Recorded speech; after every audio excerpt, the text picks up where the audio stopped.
शङ्खचक्रं सकिरीटकुण्डलं सपीतवस्त्रं सरसीरुयक्षणं सहारवक्षस्थलकौस्तुभश्रियं नमामि विष्णुं शिरसा चतुर्भुजं।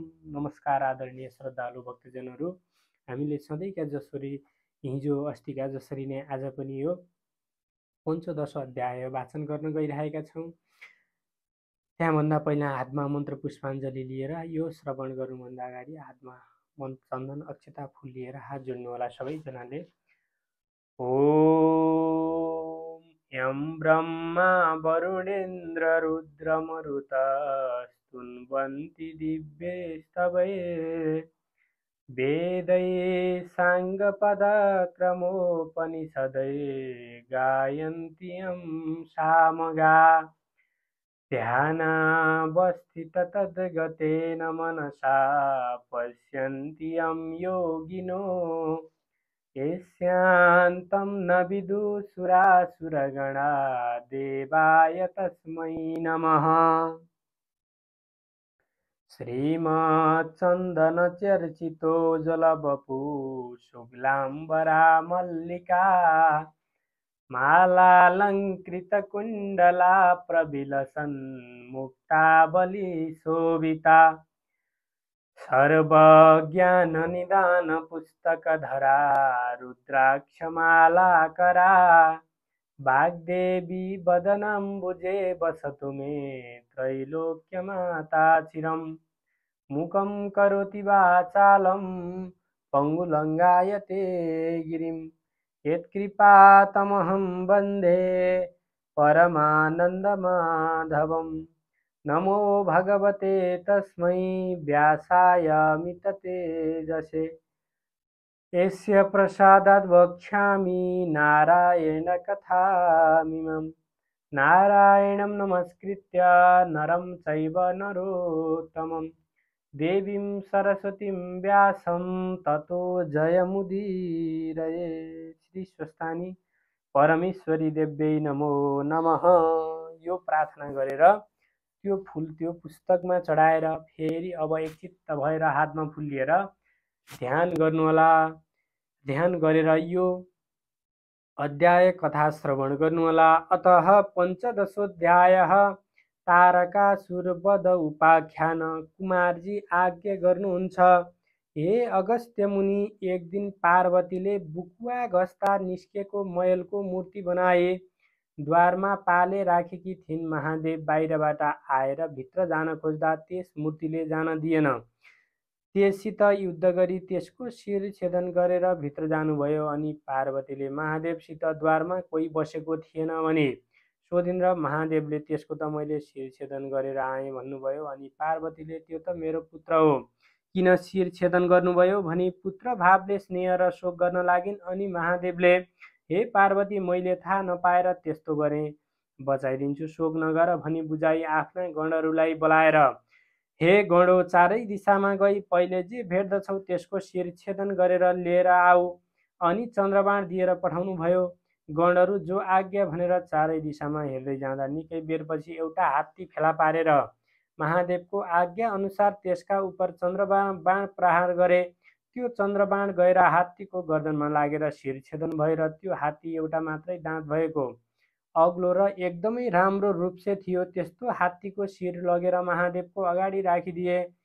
अनि हामीले यही पायौँ भनी बिन्ती गरे। तब श्री महादेवले हात्तीको शिर मृत मूर्तिमा जोडेर जीवित पारिदिए। त्यही मूर्तिको नाम गणेश भई पार्वती पुत्र कहलाए। त्यसपछि महादेव त पार्वतीसित मात्र भुलेर भित्र नै रहन लागे। महादेव बिना यो ब्रह्माण्ड संसारको रक्षा कसरी होला? अत यस्तो विचार गरेर इन्द्रले अग्निलाई बोलाएर, हे अग्नि, तिमी गएर महादेवलाई बाहिर ल्याउने काम गर। अनि अग्निलाई हराए। इन्द्रको वचन सुनि अग्निले हस्त प्रभु परमात्मा भनी कैलाश पर्वतमा गएर भित्र जान लाग्दा द्वारपालले जान दिएनन् र वायुरूप भई ताल छिराउने पालबाट भित्र बसेर भिक्षुरूप महादेव पार्वती बसेको ठाउँमा गई। गएर त्यस्तो किसिमले भित्र आएका अग्निलाई देखेर महादेव रिसाई भस्म पार्न लाग्नुभयो। तब जगन्नाथमा पार्वतीलाई दया लाग्यो र बिन्ती गरिन्, हे नाथ, भिक्षा माग्न आएका भिक्षुकलाई भस्म पार्नु भनेको राम्रो होइन, यो अनुचित कार्य हो, नजानेर आएछन्, बरु केही भिक्षाहरू देऊन् र उनीलाई पठाइदिउँ भनिन् र अनि महादेवले आफ्नो हातमा र आफ्नै भिक्षा भनेर दिनुभयो। अग्निले पनि त्यो वीर्य निलिदिएर शिवको अमोघ वीर्यले अग्निलाई गर्व भएर अग्नि डराई त्यो अनर्थ हुन लाग्यो भने त्यहाँबाट गङ्गाको किनारमा गएर उसको बजाङमा उगे दिएर आफ्नो गङ्गा स्नान गरेर फर्कँदा आफ्नो बलेको देखेर कसले आगो बालेर गएछ, ताप्न जाउँ भनेर गएर एउटीले चाहिँ अर्काले बालेको आगो ताप्नु हुँदैन भनेर गइनन्। 6 जना मात्रै आगो तापेर घर गए। ती आगो ताप्ने जति सबैलाई गर्व रहेर ऋषिहरूले थाहा पाए। तिमीहरूलाई कसरी गर्व रह्यो भनी सोधे। ऋषि पत्नीहरूले केही उत्तर दिन सकेनन्। ऋषिहरू रिसाई श्राप दिए अनि ती ऋषि पत्नीहरूले त्यो वीर्य गङ्गामा उकेली आकाशमा गएर षट्कृतिका तारा भई रहेर त्यही पछि वीर्यबाट षड्वक्र अर्थात् 6 मुख भएका कुमार उत्पन्न भए। गङ्गाका पुत्र भई श्री महादेव कहाँ कैलाशमै रहे। त्यसपछि कुनै दिन महादेवले गणेश र कुमार दुवैलाई बोलाएर आज्ञा भयो, हे गणेश, हे कुमार, तिमी दुवैजना गएर सुमेरु परिक्रमा गरेर आऊ। जो पहिले आउला त्यसलाई वरदान दिनेछु। यति श्री महादेवको आज्ञा सुनि कुमार मयूरमा चढेर सुमेरु परिक्रमा गर्न हिँडे। कुमार हिँडेको देखेर गणेश आत्ती अब कसो गर्नु भन्दै आफ्नो वाहन मुसो छेउ गए।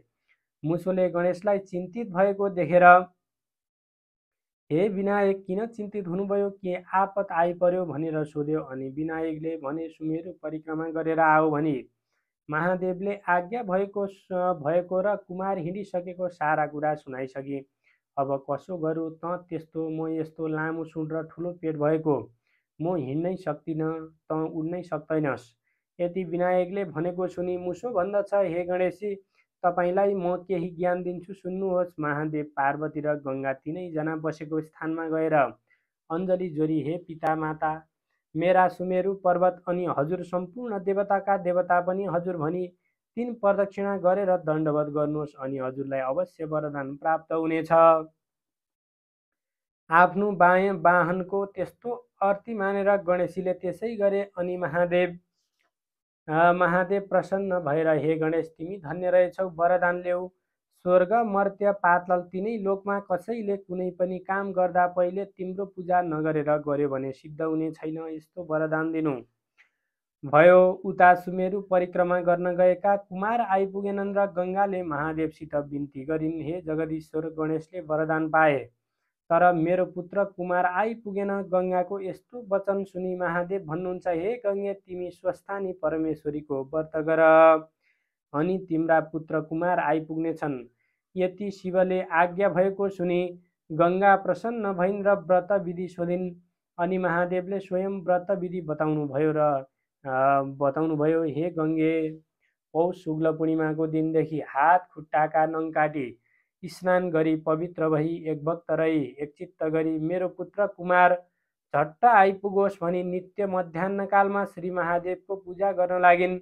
महिना दिन भयो। माघ शुक्ल पूर्णिमाको दिन अष्टोत्तर 100 रोटी, अष्टोत्तर 100 बेली पुष्प, अष्टोत्तर 100 अक्षता, अष्टोत्तर 100 पान, अष्टोत्तर 100 कुड्का सुपारी र पञ्चामृत वस्त्र, फलफुल, धूपदीप, नैवेद्य आदि समस्त वस्तु तयार पारेर आरसीमा ओमकार लेखी श्री स्वस्थानी परमेश्वरीको पूजा गरिन् र अर्घ्यदी स्तुति गरिसकेर प्रसाद झिक्न लाग्दा श्री स्वस्थानी परमेश्वरीको व्रतको प्रभावले कुमार टुब्लोकका आइपुगे। अनि गङ्गाले धन्य श्री स्वस्थानी परमेश्वरी भनी आफ्नो पुत्रलाई प्रसाद र आशीर्वाद दिन्। अनि कुमारले महादेव कहाँ गई बिन्ती गरे,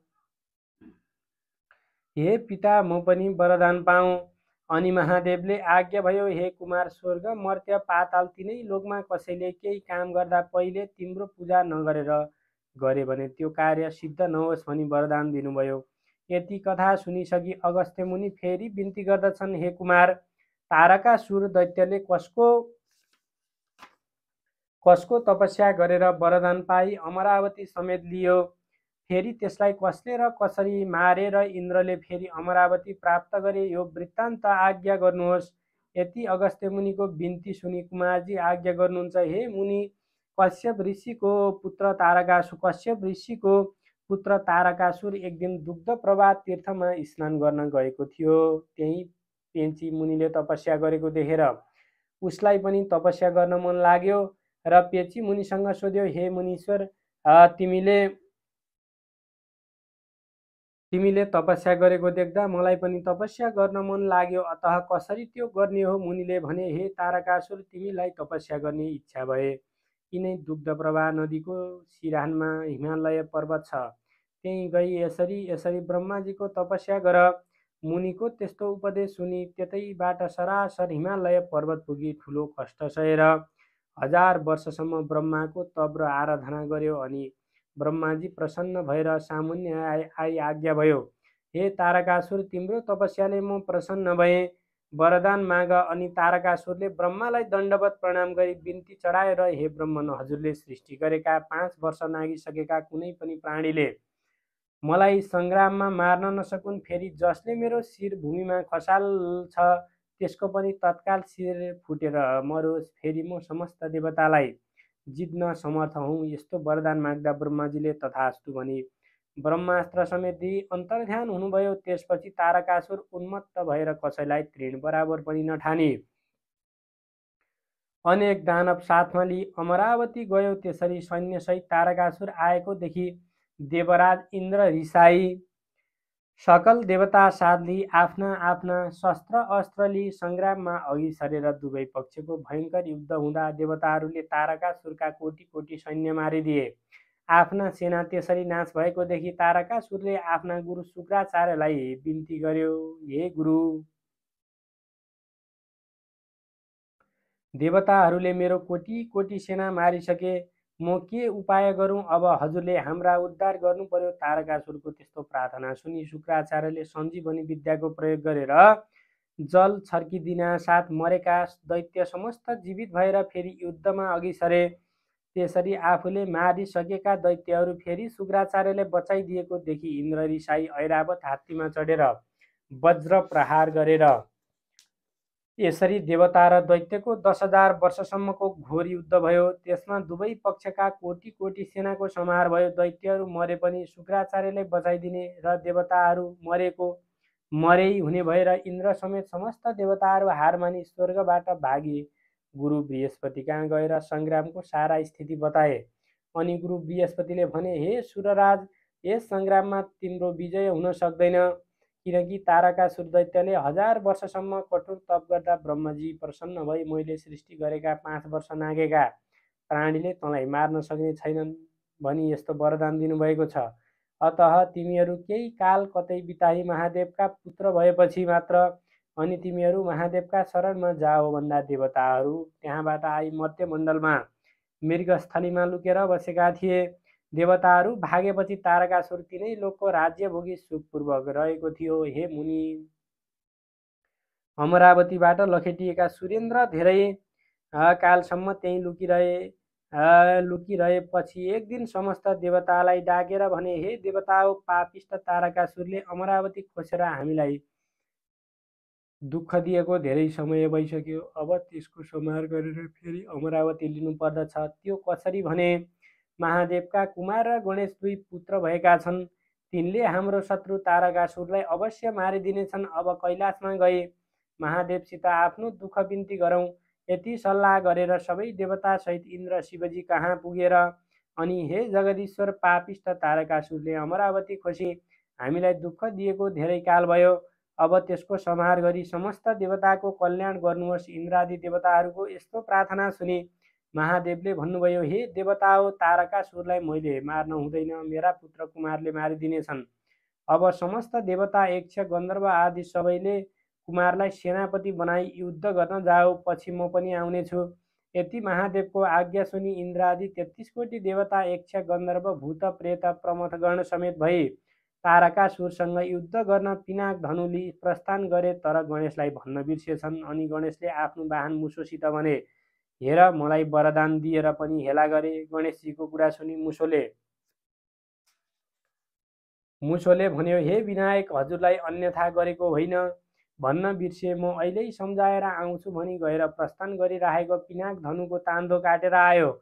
यस्तो देखेर देवताहरूले यो प्रस्थान शुभ भएन, विघ्न पर्यो भन्न लागे। तब महादेवले आज्ञा भयो, हे देवता हो, विघ्न परेको होइन, तिमीहरूले गणेशलाई भन्न बिर्सेछौ, उसलाई पनि लिएर आऊ। यति महादेवको आज्ञा। महादेवले आज्ञा गरेपछि गणेश सहित सबै देवताहरू अमरावतीमा युद्ध गर्न गए। देवता र दैत्यको परस्पर भयङ्कर सङ्ग्राम भयो। तारकासुर दैत्यले कुमारको रथ खचेटी 1 योजनपछि हटाए। त्यो देखेर कुमारले तारकासुरको रथ खचेटी 4 योजन पछाडि हटाइदिए। अनि तारकासुरले खड्ग प्रहार गरेर कुमारले आफूतिर खड्ग आएको देखेर कानसम्म धनु खिची तारकासुर दैत्यको तिग्रो तागी चन्द्रबाण प्रहार गरे। त्यो चन्द्रबाण गएर दिनको सूर्य अस्ताई रातको तारा नदेखिँदै साँझको बेलामा पुगेर तारकासुर दैत्यको शिर च्वाट्टै छेदन गरेर त्यो देखेर श्री महादेव तत्काल त्यहाँ पुगेर तारकासुरको शिर भूमिमा पर्न नपाउँदै बिचैमा समाउनुभयो। गीण युद्ध भूमिमा ढल्यो। त्यसरी तारकासुर मरेको देखेर अरू दैत्यहरूले सङ्ग्रामबाट भागेर आफ्नो आफ्नो रक्षा गरे, प्राण रक्षा गरे। अनि समस्त देवताहरूले धन्य धन्य कुमार भनी उनको गुणगान गर्दै कैलाश पुगे। उहाँ गई इन्द्रले बिन्ती गरे, हे ईश्वर, हजुरको कृपाले शत्रुको संहार गरेर आयौँ, अब आज्ञा पाए अमरावती जाने थियौँ। यति देवेन्द्रको प्रार्थना सुनि महादेवले तिम्रो राज्य निष्कण्टक होस् भनी बिदा दिनुभयो र इन्द्रादि देवताहरू श्री महादेवलाई दण्डवत प्रणाम गरी अमरावती गएर आनन्द राज्य गर्दा भए। इति श्री स्कन्द पुराणे केदारखण्डे माघ महात्म्ये कुमार अगस्त्य संवादे श्री स्वस्थानी परमेश्वरी व्रत कथायां तारकासुर दैत्य वध वर्णन नाम 15 ओम स्वस्थानी परमेश्वरी देव्यै नमो नमः। अब यति कथा श्रवण गरिसकेपछि हातमा फेरि मन्त्र पुष्पाञ्जली लिएर एकचित्त भएर आफूले सोचेको आँटेको वर मागेर यो मन्त्र पुष्पाञ्जली सुन्नुहोला। ओम नारायणं नमस्कृत्यं नरं चैव नरोत्तमं देवीं सरस्वतीं व्यासं ततो जयमुदीरये। ओम उपनयतु मङ्गलं वा सकलजगन्मङ्गलालय श्रीमान् दिनकर किरण निबोधित नवनलिन दल निवेक्षण कृष्ण काले वर्षतु पर्जन्य पृथिवी सस्यशालिनी देशोऽयं क्षोभरहितो ब्राह्मणा सन्तु निर्भया अपुत्रा पुत्रिण सन्तु पुत्रिण सन्तु पौत्रिण निर्धना सदना सन्तु जीवन्तु शरदं शतं तत्रैव गङ्गा यमुना च तत्र गोदावरी सिन्धु सरस्वती च तीर्थानि सर्वाणि वसन्ति तत्र यत्राच्युतोद्धार कथा प्रसंग या कुन्देन्दुतुषारहार धवला या शुभ्रवस्त्रावृता या वीणा वरदण्डमण्डितकरा या श्वेतपद्मासना या ब्रह्मच्युतशङ्करा प्रभृति देवैः सदा वन्दिता सामं पातु सरस्वती भगवती निशेषजाड्यापहा कायेन वाचा मनसीन्द्रियद्वा बुद्ध्यात्मना वा प्रकृति स्वभावात् करोमि यद्यत् सकलं परस्मै नारायणायेति समर्पयेत। श्री स्वस्थानी देव्यार्पणमस्तु। यति भनिसकेर कथा सुन्ने जति समस्त श्रोताहरूले पुस्तकको भाषामाथि पुष्पाञ्जली चढाई आफ्नो मनोकामना सम्झेर पुस्तकलाई ढोक गर्नु र आफ्नो आफ्नो मनको इच्छित वरदानहरू माग्नु स्वस्थानी देवीसँग। जय बोलिए। आदरणीय श्रद्धालु भक्तजनहरू, फेरि आज पनि हामी हिजो अस्तिका जसरी नै हजुरहरू समक्ष उपस्थित भइसकेका छौँ। यो 16औं अध्याय 16औं अध्याय लिएर। अब सबैभन्दा पहिला हातमा चन्दन अक्षता फुल लिएर यो मन्त्र पुष्पाञ्जली लिनुहोला। ओम यं ब्रह्मा वरुणेन्द्र रुद्र मरुतस्तुन्वन्ति दिव्यैस्तवैः वेदैः साङ्गपदक्रमोपनिषदैर्गायन्ति यं सामगा ध्यानावस्थित तद्गतेन मनसा पश्यन्ति यं योगिनो यस्यान्तं न विदुषुरासुरगणा देवाय तस्मै नमः।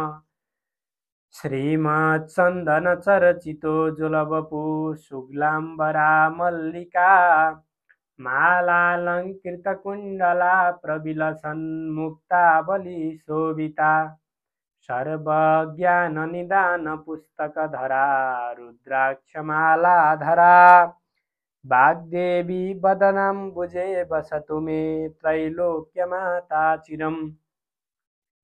मुखं करोति वाचालं पङ्गुलङ्गायते गिरिं यत्कृपातमहं वन्दे परमानन्दमाधवं। नमो भगवते तस्मै व्यासाय मिततेजसे यस्य प्रसादात् वक्ष्यामि नारायणं कथामिमं। नारायणं नमस्कृत्य नरं चैव नरोत्तमं देवीं सरस्वतीं व्यासं ततो जयमुदीरये भनेर अब त्यो पुष्पाञ्जली त्यो पुस्तकमा चढाइदिनु होला र ढोक गरेर अनि फेरि हातमा फुल लिएर यो कथा श्रवण गर्नुहोला। अतः षोडशोऽध्यायः महादेव मृगरूप उपाख्यान। कुमारजी आज्ञा गर्नुहुन्छ, हे अगस्त्य मुनि, ध्यानपूर्वक सुन। फेरि कुनै दिन शिवजीलाई वन विहार गर्ने इच्छा भयो र कसैलाई पनि थाहा नदिई स्लेमान्तक वनमा मृग स्वरूप भई अनेक मृग मृगीहरूका साथ परम आनन्दले रहन लाग्नुभयो। यता पार्वतीले महादेवलाई नदेखि अनेक स्थानमा खोजिन् तर कहीँ भेटाउन नसकी महादेवले अघि पनि मलाई यसै गरी दुःख दिनुभयो। अब फेरि कहाँ जानुभयो होला भनी ध्यान दृष्टिले विचार गर्दा स्लेमान्तक वनमा मृगरूप धरेर विहार गरिरहेको थाहा पाइन् र आफू पनि बागमती नदीको किनारमा गएर अनेक कष्ट खपी तपस्या गर्न लागिन्। कैलाशमा शिव पार्वती दुवैलाई नदेखि ब्रह्मादि देवताले स्थानमा खोजी गरे तर कहीँ पनि पत्ता लगाउन सकेनन्। हार मानी आफ्ना आफ्ना आश्रममा जान लाग्दा बागमती नदीको किनारमा पार्वतीलाई तपस्या गरिरहेको देखेर सबै देवताहरूले प्रणाम गरी सोधे, हे जगतमाता, कैलाशमा हजुर र महादेव नरहँदा संसार शून्य जस्तो भयो, खाली खाली भयो र हामीहरू असहाय अनाथ जस्ता भयौँ। अब हामीमाथि दया गरेर महादेव कहाँ हुनुहुन्छ आज्ञा होस्। फेरि हजुर पनि यस्तो स्थानमा आएर एक्लै किन बस्नुभएको हो? यी सबै कुरा हामीलाई आज्ञा होस्। यति देवताहरूको प्रार्थना सुनि पार्वती भन्नुहुन्छ, हे देवता हो, महादेव यतै आउनुभएको हुनाले म औनैको आराधना गरेर यहाँ बसेकी हुँ। स्लेमान्तक वनको नैऋत्य कोणमा एउटा जङ्गल र सरोवर छ। महादेव त्यही मृग स्वरूप भएर वन विहार गर्दै हुनुहुन्छ। कस्तो मृग भने सुवर्णको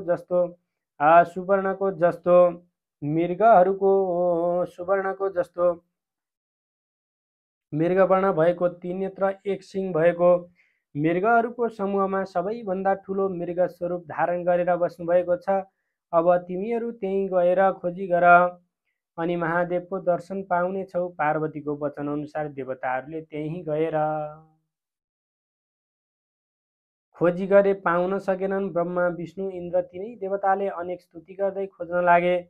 उसै बेला अकस्मात लाखौं मृगको एउटा समूह देखे। त्यही फौजको माझमा अत्यन्त राम्रो, तीन नेत्र एक सिङ सुवर्ण झैँ वर्ण भएको सबैभन्दा ठुलो मृगलाई परैबाट देखेर त्यस मृगलाई आफूतिर ताने। आफूतिर आउन लागेको यी तिनै देवताहरूले देखेर अलिक नजिक गएर बिन्ती गरे, हे भगवान, कैलाश शून्य भएको धेरै दिन भयो।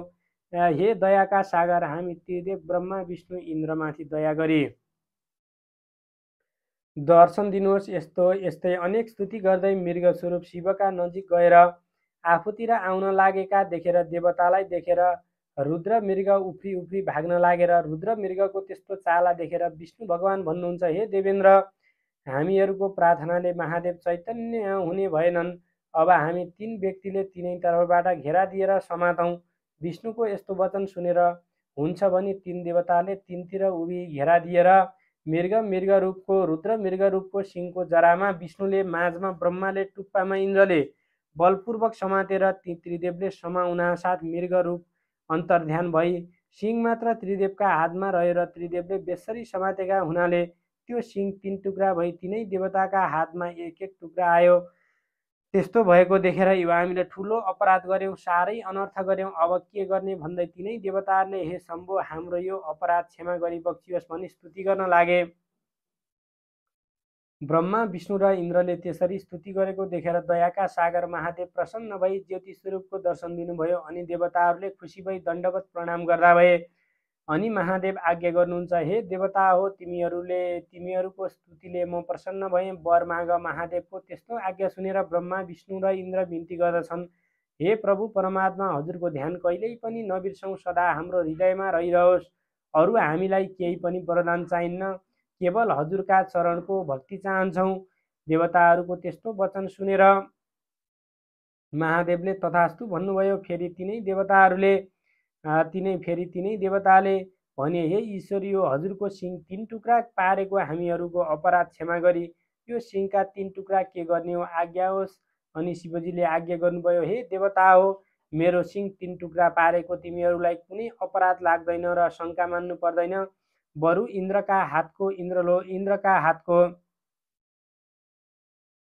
इन्द्रलोकमा ब्रह्माका हातको मर्त्यमण्डल नेपालको गोकर्ण भन्ने स्थानमा र विष्णुका हातको पातालमा लगेर स्थापना गर्नु।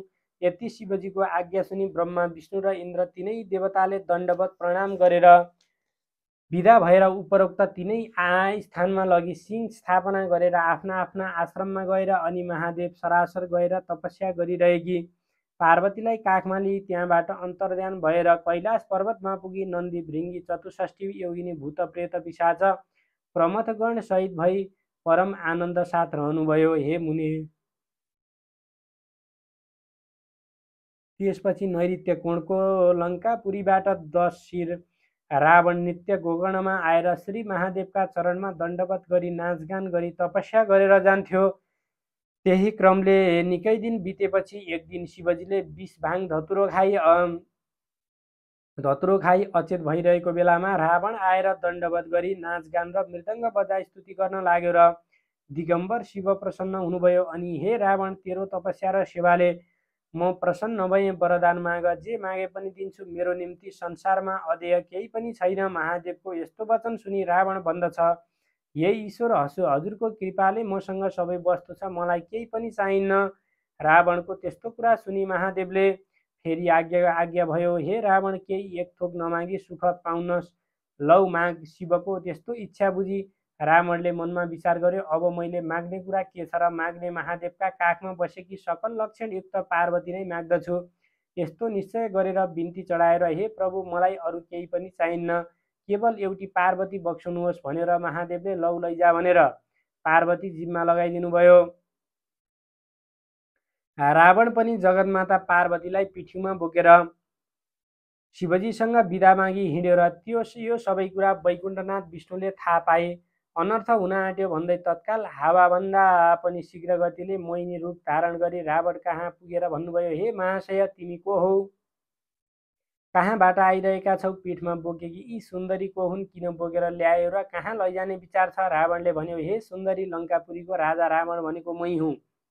मेरो स्त्री पार्वती मै हुँ। मेरो तपस्याले प्रसन्न भई महादेवले मलाई आफ्नी स्त्री पार्वती दिनुभयो र यी तिनै पार्वती हुन्। म यिनलाई बोकेर लङ्कापुरी जाँदैछु।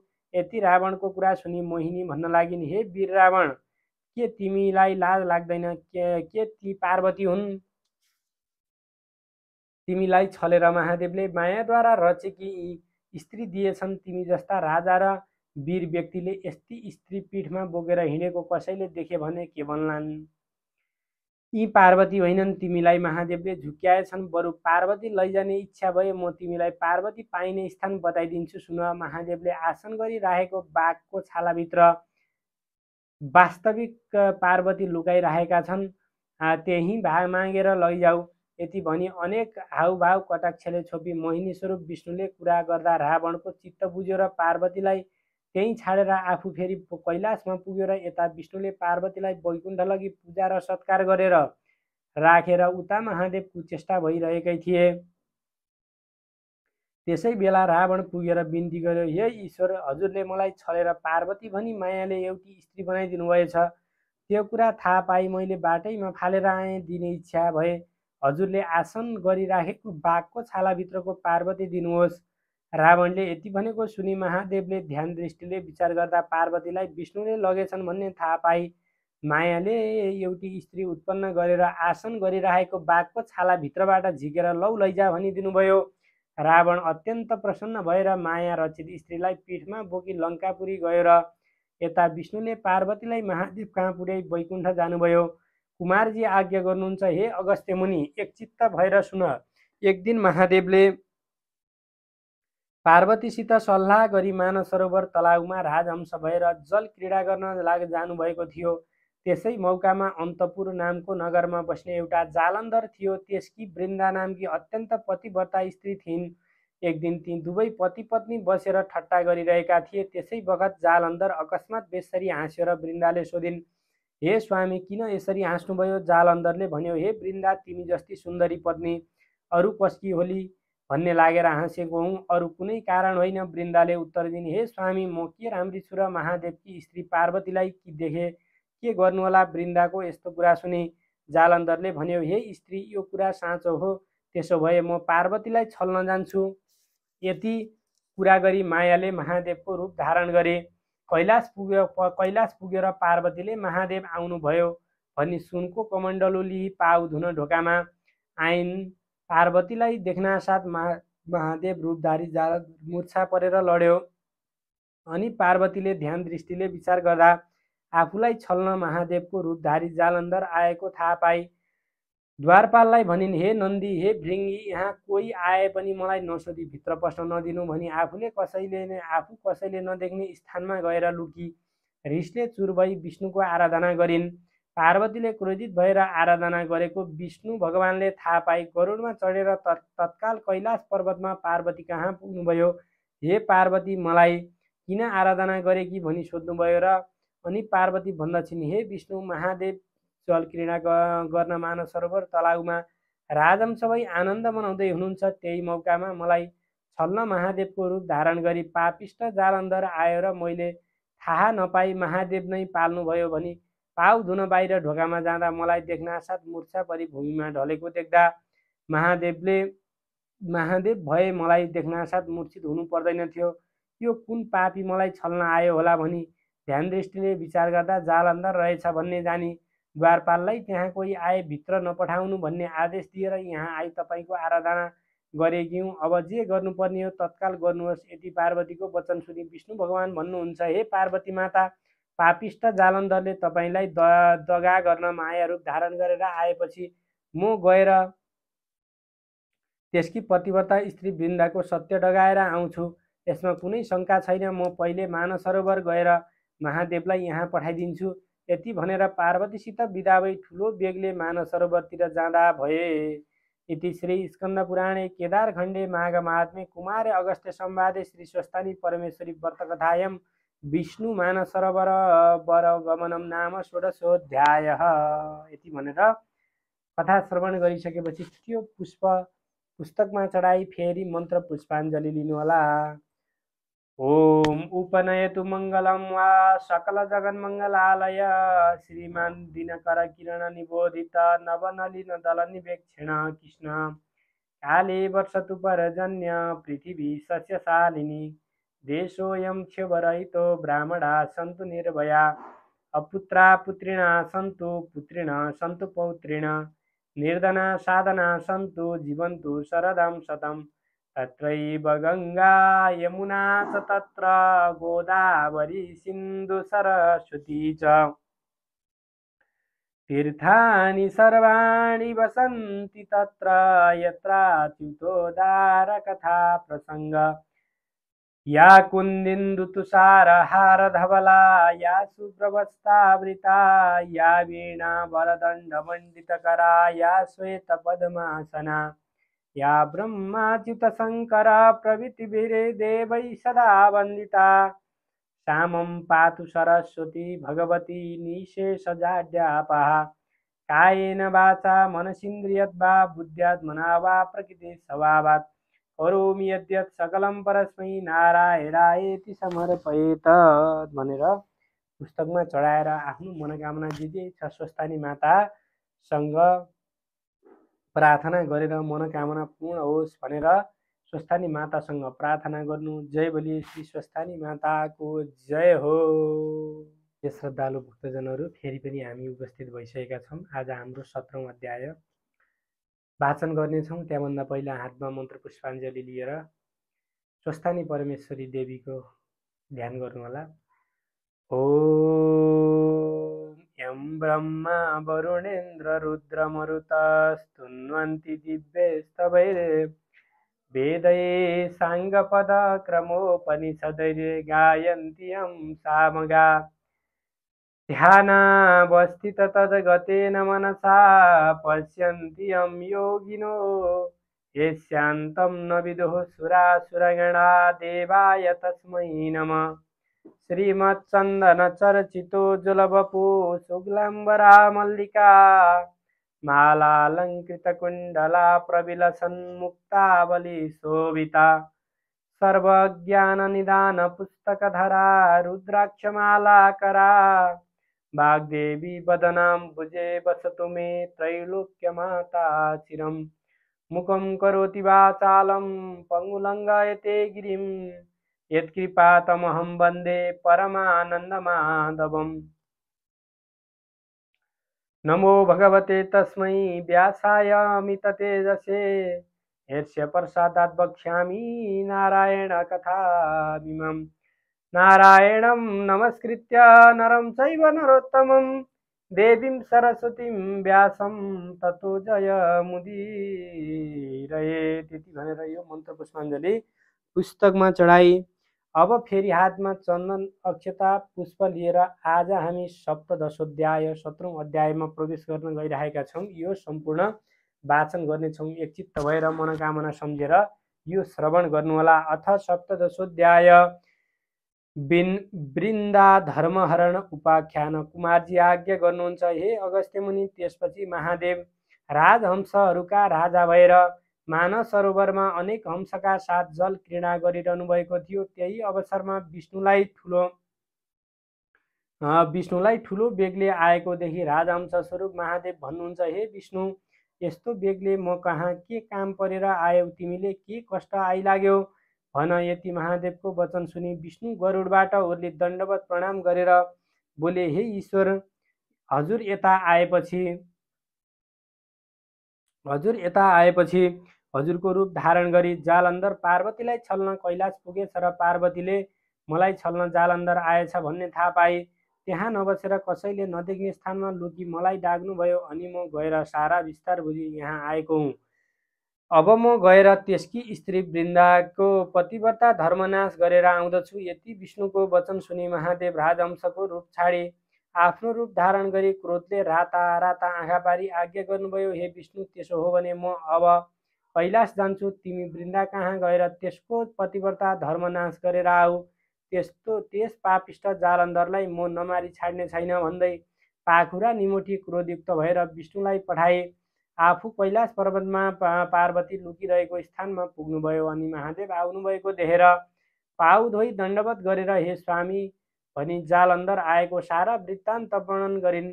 अनि महादेव आज्ञा गर्नुहुन्छ, हे प्रिय, म त्यो पापिष्ट जालन्धरलाई नमारी छाड्दिन। विष्णु वृन्दाकोमा सत्य डगाउन गएका छन्। उनी आउनासाथ युद्ध गरेर त्यसलाई मार्नेछु भनी गौरी शङ्कर दुवैजना कुरा गरिरहे। उता विष्णु जालन्धरको रूप लिएर अन्तपुर पुगे। जालन्धर विष्णु आएको देखेर वृन्दाले स्वामी आए भनी पाउ धोए। भित्र लगेर बसालिन् अनि सोधिन्, हे स्वामी, पार्वतीलाई छल्न जानुभएको के गरेर आउनुभयो? पार्वती मभन्दा कत्तिकी सुन्दरी रहेछन् भन्नुहोस्। यति सुनि जालन्धर रूप विष्णु भन्दछन्, हे वृन्दा, पार्वतीलाई छल्न नसकिने रहेछ, किनकि म पार्वतीको घरभित्र जान खोज्दा ढोकामा बसेका द्वारपाललाई देखि डराएर फर्केँ। यसरी कुरा गर्दा गर्दै वृन्दाले, यी मेरा स्वामी होइनन्, विष्णु मलाई छल्न मेरा स्वामीको रूप धारण गरेर आएका रहेछन् भन्ने जानी अब मैले केही युक्ति गर्नु पर्यो भनी हाउभाउ कटाक्षले विष्णुलाई बसमा पारेर भनिन्, हे स्वामी, म केही कुरा भन्दछु, हजुर मान्नुहुन्छ कि मान्नुहुन्न? यति सुनेर विष्णुले जे भने पनि मान्नेछु भन्ने बाचा गरेपछि उनले भनिन्, विशेष कुरा केही होइन, केवल म नआएसम्म यहीँ बसिरहनुहोला भनी विष्णुलाई कोठामा थुनी आफू अर्कै घरमा गएर बसिरहिन्।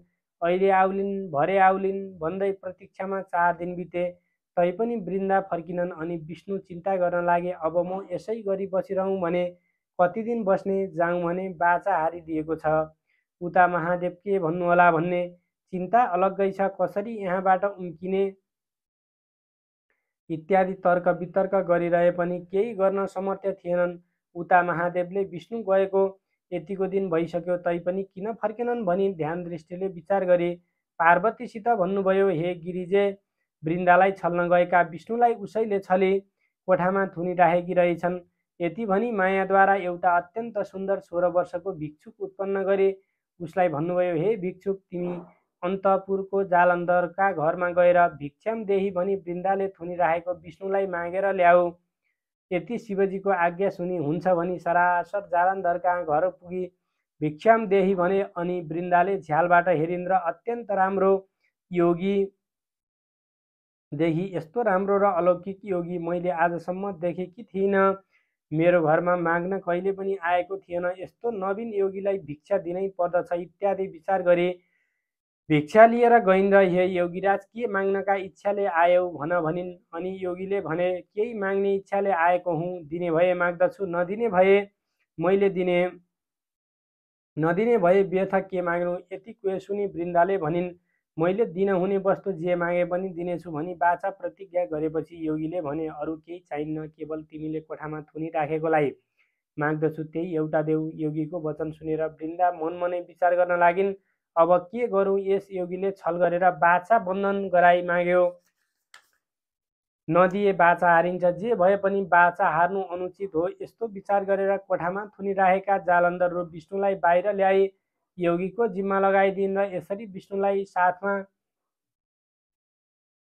साथमा लिएर योगी बाहिर निस्की अन्तर्ध्यान भई कैलाश पुगेर शिवजीलाई सारा कुरा सुनाए। उता विष्णु बाहिर आएपछि मनमा तर्कना गर्न लागे, म वृन्दाको सत्य डगाउन आएको, उसैले नै छली यतिका दिनसम्म थुनेर राखी, महादेवले के भन्नुभयो होला इत्यादि चिन्तन गर्दै गरुडमा चढेर कैलाश पुग्दा भए। विष्णु कैलाश जाँदा गरुड उडेको चर्को शब्दले जालन्धर मूर्छाबाट जागेर के को शब्द हो भनी विचार गर्दा विष्णुले कैलाशको चर्चा गरिरहेका रहेछन्। अतः पार्वतीलाई छल्न कठिन मात्र होइन कि असम्भव पनि रहेछ।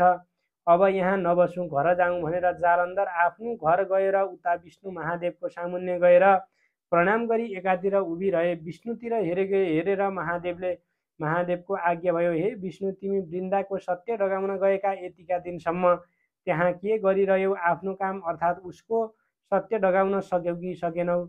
महादेवको यस्तो वचन सुनि विष्णु बिन्ती गर्दछन्, हे शम्भु, हजुरको आज्ञाले म गएँ, तर वृन्दाले छली म फर्केर नआएसम्म कोठामै बसिरहन् भनी प्रतिज्ञा गराए। मलाई थुनेर आफू बाहिर निस्की ऊ आउली भनेर बस्दा बस्दा कैयौं दिन बिते। बाचा हारेको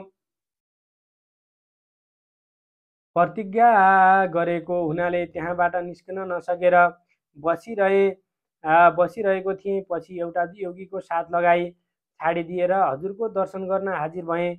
विष्णुको यस्तो वचन सुनि महादेवले ब्रह्मा, इन्द्र आदि 33 कोटी देवता, यक्ष, गन्धर्व, किन्नर, नन्दी, भृङ्गी, चतुष्षष्ठी योगिनी, भूत, प्रेत, पिशाच, राक्षस सबै जम्मा गरी आज्ञा भयो, हे देवता हो, तिमीहरू गएर पापिष्ट जालन्धरलाई मारेर आओ। यति शिवजीको वचन सुनि देवताहरू हस्त भनी तयार भए। अनि शिवजीले नारद मुनिलाई बोलाएर भने, हे मुनि, तिमी गएर जालन्धरलाई तिमीसित लडाईँ गर्न समस्त देवताहरू आउन लागेका छन्, तिमी सङ्ग्रामको तयारी गर भनिदेऊ। शिवजीको आज्ञा अनुसार नारदजी तत्काल जालन्धरको घर जाँदा भए। हे मुनि, उता जब कैलाशबाट जालन्धर आफ्नो घर गए तब वृन्दाले स्वामी आएको देखेर पाउ धुवाई भित्र लगेर बसेपछि सोधिन्, हे स्वामी, पार्वतीलाई छल्न जानुभएको के कसो भयो?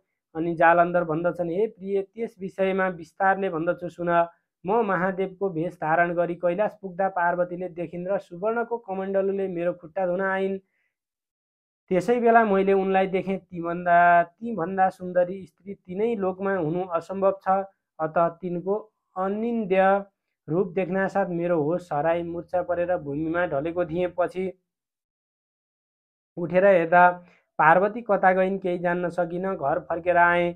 यति आफ्ना स्वामीको वचन सुनि वृन्दा भन्दछिन्, हे स्वामी, तपाईँ त्यहाँबाट हिँडेपछि विष्णुले मलाई तपाईँको रूप धारण गरी मलाई छल्न आएको देखेँ। तर मैले चिनेर निकै दिनसम्म कोठामा थुनिराखेकी थिएँ। पछि एउटा अनौठो भिक्षुक आएर माग्दा विष्णुलाई दिएर पठाएँ। यति आफ्नी स्त्रीको वचन सुनि जालन्धर रिसाई, हे प्रिय, त्यस्तो हो भने म पार्वतीलाई नछली छाड्दिनँ, फेरि जान्छु भन्दै जालन्धर घरबाट निस्कनु र शिवजीको आज्ञाले गएका नारद मुनि टुप्लुक्क पुग्नु एकसाथ भयो। र अनि नारदजीले सोधे, हे जालन्धर, तिमी कहाँ जान हिँडेका? उसले भन्यो, म भिक्षा माग्न हिँडेको हुँ। तब नारदजीले फेरि भने, हे जालन्धर, मिथ्या कुरा किन भनिरहेका छौ? तिमी जान लागेको मैले जानिसकेँ। पार्वतीलाई छल्न हिँडेका हो। तिमीसित लडाईँ गर्न ब्रह्मादि सकला देवताहरू आउन तयार भई खबर दिन मलाई पठाएका हुन्। अब तिमी अन्त कतैतिर जानपट्टि नलागेर आफ्ना फौज र शस्त्र अस्त्र लिई सङ्ग्रामको तयारी गर। यति नारदजीको कुरा सुनि त्यसो भए घरै फर्कन्छु भनी आफ्नी पत्नीलाई नारदसित भएका सबै कुरा बुझाई अब म सङ्ग्राम जान्छु, तिमी घरको सम्भार गरे भनी हातमा त्रिशूल लिएर आफ्ना समस्त सेना जम्मा गरी देवताहरूसित लडाईँ गर्न कैलाशतर्फ गयो। नारदजीले कैलाश पुगे जालन्धरसित भएको कुरा सारा कुरा शिवजीलाई बिन्ती चढाए। त्यसपछि महादेवले ब्रह्मा विष्णु इन्द्र यम आदि सकल देवतालाई युद्ध गर्न जाओ भनी आज्ञा दिनुभयो। महादेवको आज्ञा पाउनासाथ समस्त देवताहरू नाना तरहका बाजा बजाई सिमनाद गर्दै प्रलय कालको मेघ झैँ गर्जदै कैलाशबाट हिँडे। बाटोमा दुवै तर्फका सेनाको जम्का भेट भएर भयङ्कर सङ्ग्राम आरम्भ भयो। देवताहरूले बेसरी चिच्याई अनेक अनेक शस्त्र अस्त्र प्रहार गरे, तर तिनको प्रहारले जालन्धरलाई केही हानि गर्न सकेन। आफूले प्रहार गरेको शस्त्र अस्त्रले शत्रुको केही हानि गर्न नसकेको देखेर देवताहरू मनमा दिक्क मानी आफ्ना आफ्ना शस्त्र अस्त्र झिकी चुपचाप भए। तब वैकुण्ठनाथ विष्णु रिसाई पाञ्चजन्य शङ्ख बजाई कौमुदकी गदा प्रहार गरे। त्यस गदाले जालन्धरलाई छुँदै छोएन। अनि देवराज इन्द्र रिसाई वज्र प्रहार गरे, त्यसले पनि केही गर्न सकेन। जालन्धरले नटेरी तृण समान मानेर चुप लागिरह्यो। त्यति हुँदा पनि देवताहरूले शस्त्र प्रहार गर्न छाडेका थिएनन्।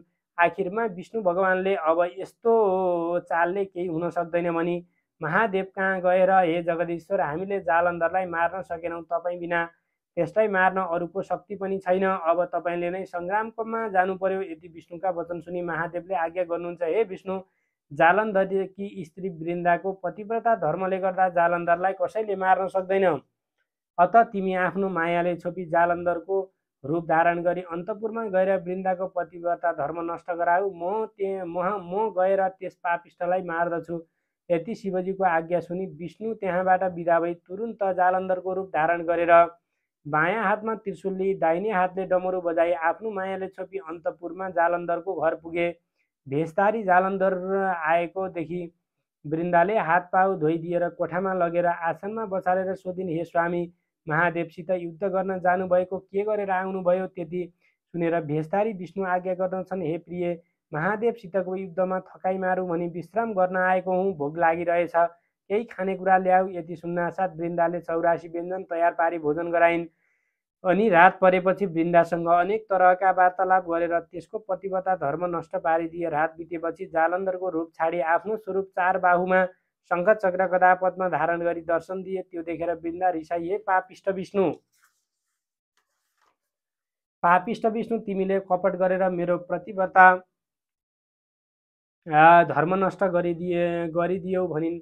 अनि विष्णु आज्ञा गर्नुहुन्छ, हे वृन्दा, जालन्धरलाई शिवजीले हिजै मारिसके। अब तिमीहरूले म वैकुण्ठको अधिपति भएको नारायण जस्तो मलाई स्वामी पाएपछि तिमीलाई के को चिन्ता? तिमी पत्याउनौ भने एकछिनमा समाचार पाउली भनी नाना तरहसित वृन्दालाई बुझाउँदा भए। इति श्री स्कन्द पुराणे केदारखण्डे माघ महात्म्ये कुमारे अगस्त्य संवादे श्री स्वस्तानी परमेश्वर्या व्रत कथायं वृन्दापतिव्रत धर्महरणं नाम सप्तदशो। यति श्रवण गरिसकेपछि अब फेरि मन्त्र पुष्पाञ्जलीको लागि आफ्नो मनोकामना सम्झेर फुल लिएर हात जोड्नु होला हातमा। ओम उपनयतु मङ्गलं वा सकल जगन्मङ्गलालय श्रीमान दिनकर किरण निबोधित नवनलिन दल निवेक्षण कृष्ण काले वर्षतु पर्जन्य पृथिवी सस्यशालिनी देशोऽयं क्षोभरहितो ब्राह्मणा सन्तु निर्भया अपुत्रा पुत्रिण सन्तु पुत्रिण सन्तु पौत्रिण निर्धना साधना सन्तु जीवन्तु शरदां शतं तत्रैव गङ्गा यमुना च तत्र गोदावरी सिन्धु सरस्वती च तीर्थानि सर्वाणि वसन्ति तत्र यत्राच्युतोद्धार कथा प्रसङ्ग या कुन्दिन्दुतुषारहारधवला या शुभ्रवस्त्रावृता या वीणावरदण्डमण्डितकरा या श्वेतपद्मासना या ब्रह्मच्युतशङ्करा प्रभृति वैर्यदेवैः सदा वन्दिता श्यामं पात सरस्वती भगवती निःशेषजाड्यापहा कायेन वाचा मनसीन्द्रियद्वा बुद्ध्यात्मना वा प्रकृतिस्वभावात् करोमि यद्यत् सकलं परस्मै नारायणायेति समर्पयेत श्री स्वस्थानी देव्यार्पणमस्तु भनेर ढोक गरेर मन्त्र पुष्पाञ्जली त्यही पुस्तकमा अर्पण गरिदिनु होला। जय बलिया श्री स्वस्थानी माताको जय हो।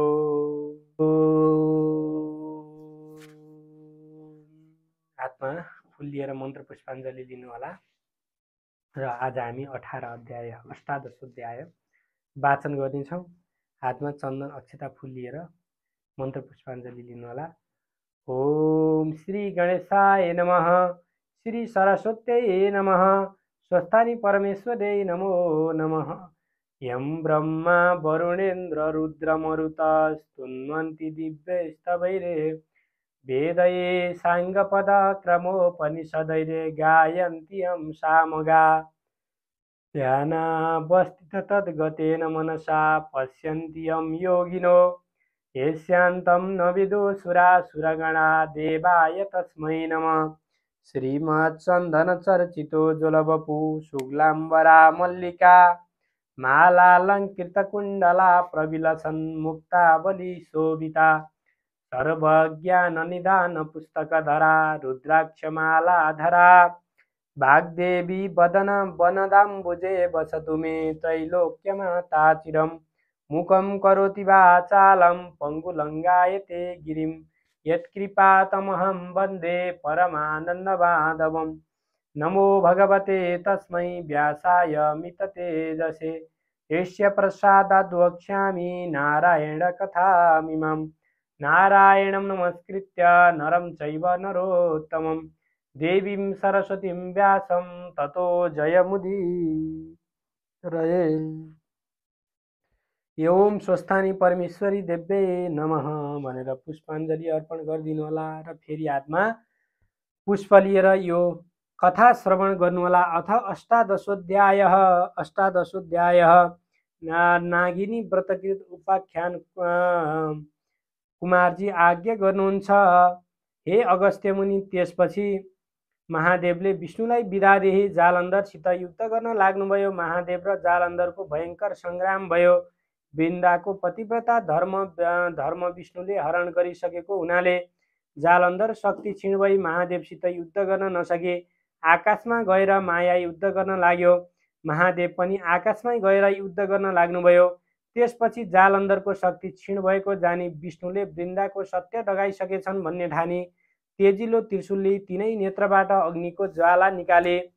क्रोधपूर्वक जालन्धरको छातीमा प्रहार गर्नुभयो। त्यस त्रिशूलको चोटले जालन्धर मरी अन्तपुरको चोकमा ठुलो शब्द गरेर पछारियो। त्यो चर्को शब्द सुनि वृन्दाले के को शब्द हो भनी हेर्न जाँदा आफ्नै स्वामी जालन्धर मरेको देखि अनेक प्रकारले विलाप गर्दै रुन लागिन्। हे स्वामी, मलाई यस्तो अवस्थामा एक्लै पारी कहाँ जानुभयो? पापिष्ट विष्णुले छल गर्दा तपाईको यो गति भयो र मेरो यो अवस्था भयो। तपाईँ बिना म प्राण राख्न सक्दिनँ। तपाईँ जहाँ जानुभयो म पनि त्यहीँ जान्छु भन्दै केश फिजाई विष्णुको मुखमा हेरेर भन्न लागिन्। हे पापिष्ट विष्णु, तिमीले छली मेरो पतिव्रता धर्म नष्ट गरिदिनाले मेरा स्वामीको यो गति भयो।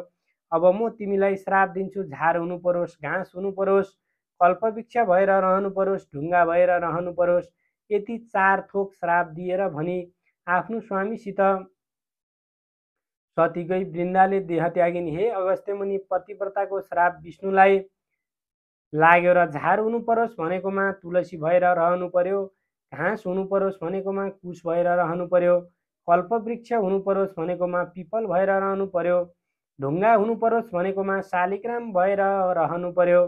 यसैले तुलसी, कुश, पित्त, पिपल र शालिग्राम नारायण रूप हुन् भनेर सबैले पूजा गरेको कारण पनि यही हो। हे मुनि, पतिव्रता धर्म भनेको ठुलो धर्म हो।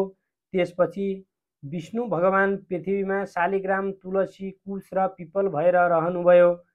हे अगस्त्य मुनि, ढुङ्गा हुनु परोस् भन्ने वृन्दाको श्रापले नारायण विष्णु भगवान आफ्ना कुनै अंशले शाली नदीको बगरमा आएर शिला भएर रहनुभयो। तिनै शिलालाई मानिसहरूले शालिग्राम पनि भन्दछन्। हे अगस्त्य मुनि, जो मनुष्य सधैँ शालिग्राम रूप नारायणको श्रद्धा भक्तिपूर्वक पूजा गर्ने गर्दछन् अनि निरन्तर ओम नमो भगवते वासुदेवाय, ओम नमो भगवते वासुदेवाय नमः यो 8 अक्षरी मन्त्र जपिरहन्छन् वा दिनहुँ 108 पल्ट बिहान बिहान जप्ने गर्दछन्, त्यस्ताले मरेपछि यमलोक यमराजको दूतहरूलाई देख्नै सक्दैनन्, देख्नै पर्दैन, किनकि ती भक्तहरू सरासर विष्णुलोक जाँदछन्। अथवा मरेपछि मुक्ति चाहनेहरूले चक्र बनेको शालिग्राम शिलाचक्रमा दिनहुँ ओम वासुदेवाय नमः, ओम नमो भगवते वासुदेवाय नमः भन्दै चन्दन र फुलले विष्णुको पूजा गर्ने गर्नु, किनकि त्यो शिलाचक्रमा सारा पापहरूलाई नाश गर्ने शक्ति हुँदछ। नित्य पूजा गर्नेहरूलाई पुण्य दिने, मरेपछि मुक्ति दिलाउने त्यो शालिग्राम शिला त्यस्ता शक्ति सम्पन्न विष्णुको वासस्थान हो। शालिग्राम शिलाको चक्रमा जो जन प्रतिदिन पूजा गर्ने गर्दछन् त्यसले प्रत्येक दिन 1000 राजस्व यज्ञ गर्यो भन्ने ठान्नु पर्दछ। ती जान्न योग्य अविनाशी परब्रह्म विष्णुलाई नित्य नमस्कार गर्दा जो पुण्य प्राप्ति हुन्छ, मनुष्यहरूलाई त्यही पुण्य शालिग्राम शिलाको नित्य पूजा गर्नाले पनि प्राप्त हुँदछ। जस्तै ठुल्ठुला काठमा आगो रहन्छ र कुनै मौकामा उसको शक्ति प्रकट हुँदछ, त्यस्तै प्रकारले हरि भगवान सर्वव्यापी हुनुहुन्छ तापनि शालिग्राममा उहाँको शक्ति प्रकाश प्रकट हुँदछ। हे अगस्त्य मुनि, जसले ठुला ठुला पाप गरेका छन्, जसलाई शुभ कर्मको अनुष्ठान गर्ने अधिकार छैन, त्यस्ताले शालिग्रामको पूजा गर्ने भनेर भने पनि जन नरक जाँदैनन्। विष्णु भगवान लक्ष्मीमा रमण गर्दा पनि त्यति प्रमोदित हुन्नन् अनि आफ्नो पूर्व वैकुण्ठमा पनि त्यति रमाउनन् जति शालिग्राम शिलाचक्रमा छँदा उहाँ रमाउनुहुन्छ। जुन व्यक्तिले शालिग्रामको शिलामा बनेको चक्रमा हरिको पूजा गर्छ, मानौ उसले अग्निहोत्रीको आचरण गर्दै सागर पर्यन्तको भूमिदान गर्यो भन्ने ठाने हुन्छ। मनुष्यले एकैपल्ट पनि शालिग्राम शिलाको पूजा गर्छ भने त्यसका सबै पापहरू जसरी सूर्योदय भएपछि अन्धकार नाश हुन्छ त्यसै गरी नाश भएर जाँदछन्। हे अगस्त्य मुनि, जसले शालिग्राममा बनेका 12वटा शिलाचक्रको विधिपूर्वक पूजा गरेको छ, अब म तिमीलाई त्यसको प्रभाव बताउँदछु। मन लाएर सुन। सुवर्ण निमित्त कमलहरूलाई 12 कल्प पर्यन्त 12 कोटी शिवलिङ्गको पूजा गर्नाले जो फल मिल्छ, त्यो फल 12वटा शालिग्राम शिलाको पूजा गर्नाले एकै दिनमा मिल्दछ। फेरि जो व्यक्ति भक्तिपूर्वक 100 शालिग्रामको शिलाको पूजा गर्दछ, त्यो व्यक्ति हरिको लोक वैकुण्ठ धाममा चिरकालसम्म बसेर पृथ्वी तलमा जन्मी चक्रवर्ती राजा हुन्छ। काम, क्रोध, लोभले व्याप्त भएको जो कोही सज्जनले पनि शालिग्राम शिलाको पूजा गर्ने गर्यो भने त्यसको प्रभावले त्यो पनि हरिको लोक वैकुण्ठ धाममा जाँदछ। जो मनुष्य सधैँ शालिग्राममा गोविन्दको पूजा गर्दछ, त्यस्तो जन निश्चय नै प्रलय नभएसम्म अधोगतिमा प्राप्त हुँदैन। मनुष्यहरू बिना तीर्थ, बिना दान, बिना यज्ञ, बिना बुद्धि पनि शालिग्राम शिलाको पूजा गर्ने गर्नाले मुक्तिमा प्राप्त हुन्छन्। शालिग्राममा हरिको पूजा गर्ने जन उग्र पापी नै भए पनि पछि उसको नरकवास न गर्भवास हुन्छ, न त ऊ किरा फट्याङ्ग्रा आदि कुत्सित योनिमा नै जन्मन्छन्। अर्थात् त्यस्तो तिर्यक योनि यानि तेस्रो शरीर हुने योनिमा जाकिँदैन। दीक्षा, विधान र मन्त्र जान्नेवाला जो जन सधैँ शालिग्रामको विष्णुको पूजा गर्दछन् भने जो जन त्यो वैष्णव धाममा जाँदछ। शालिग्राम शिलाको जलले जो आफूलाई अभिषेक गर्दछन्,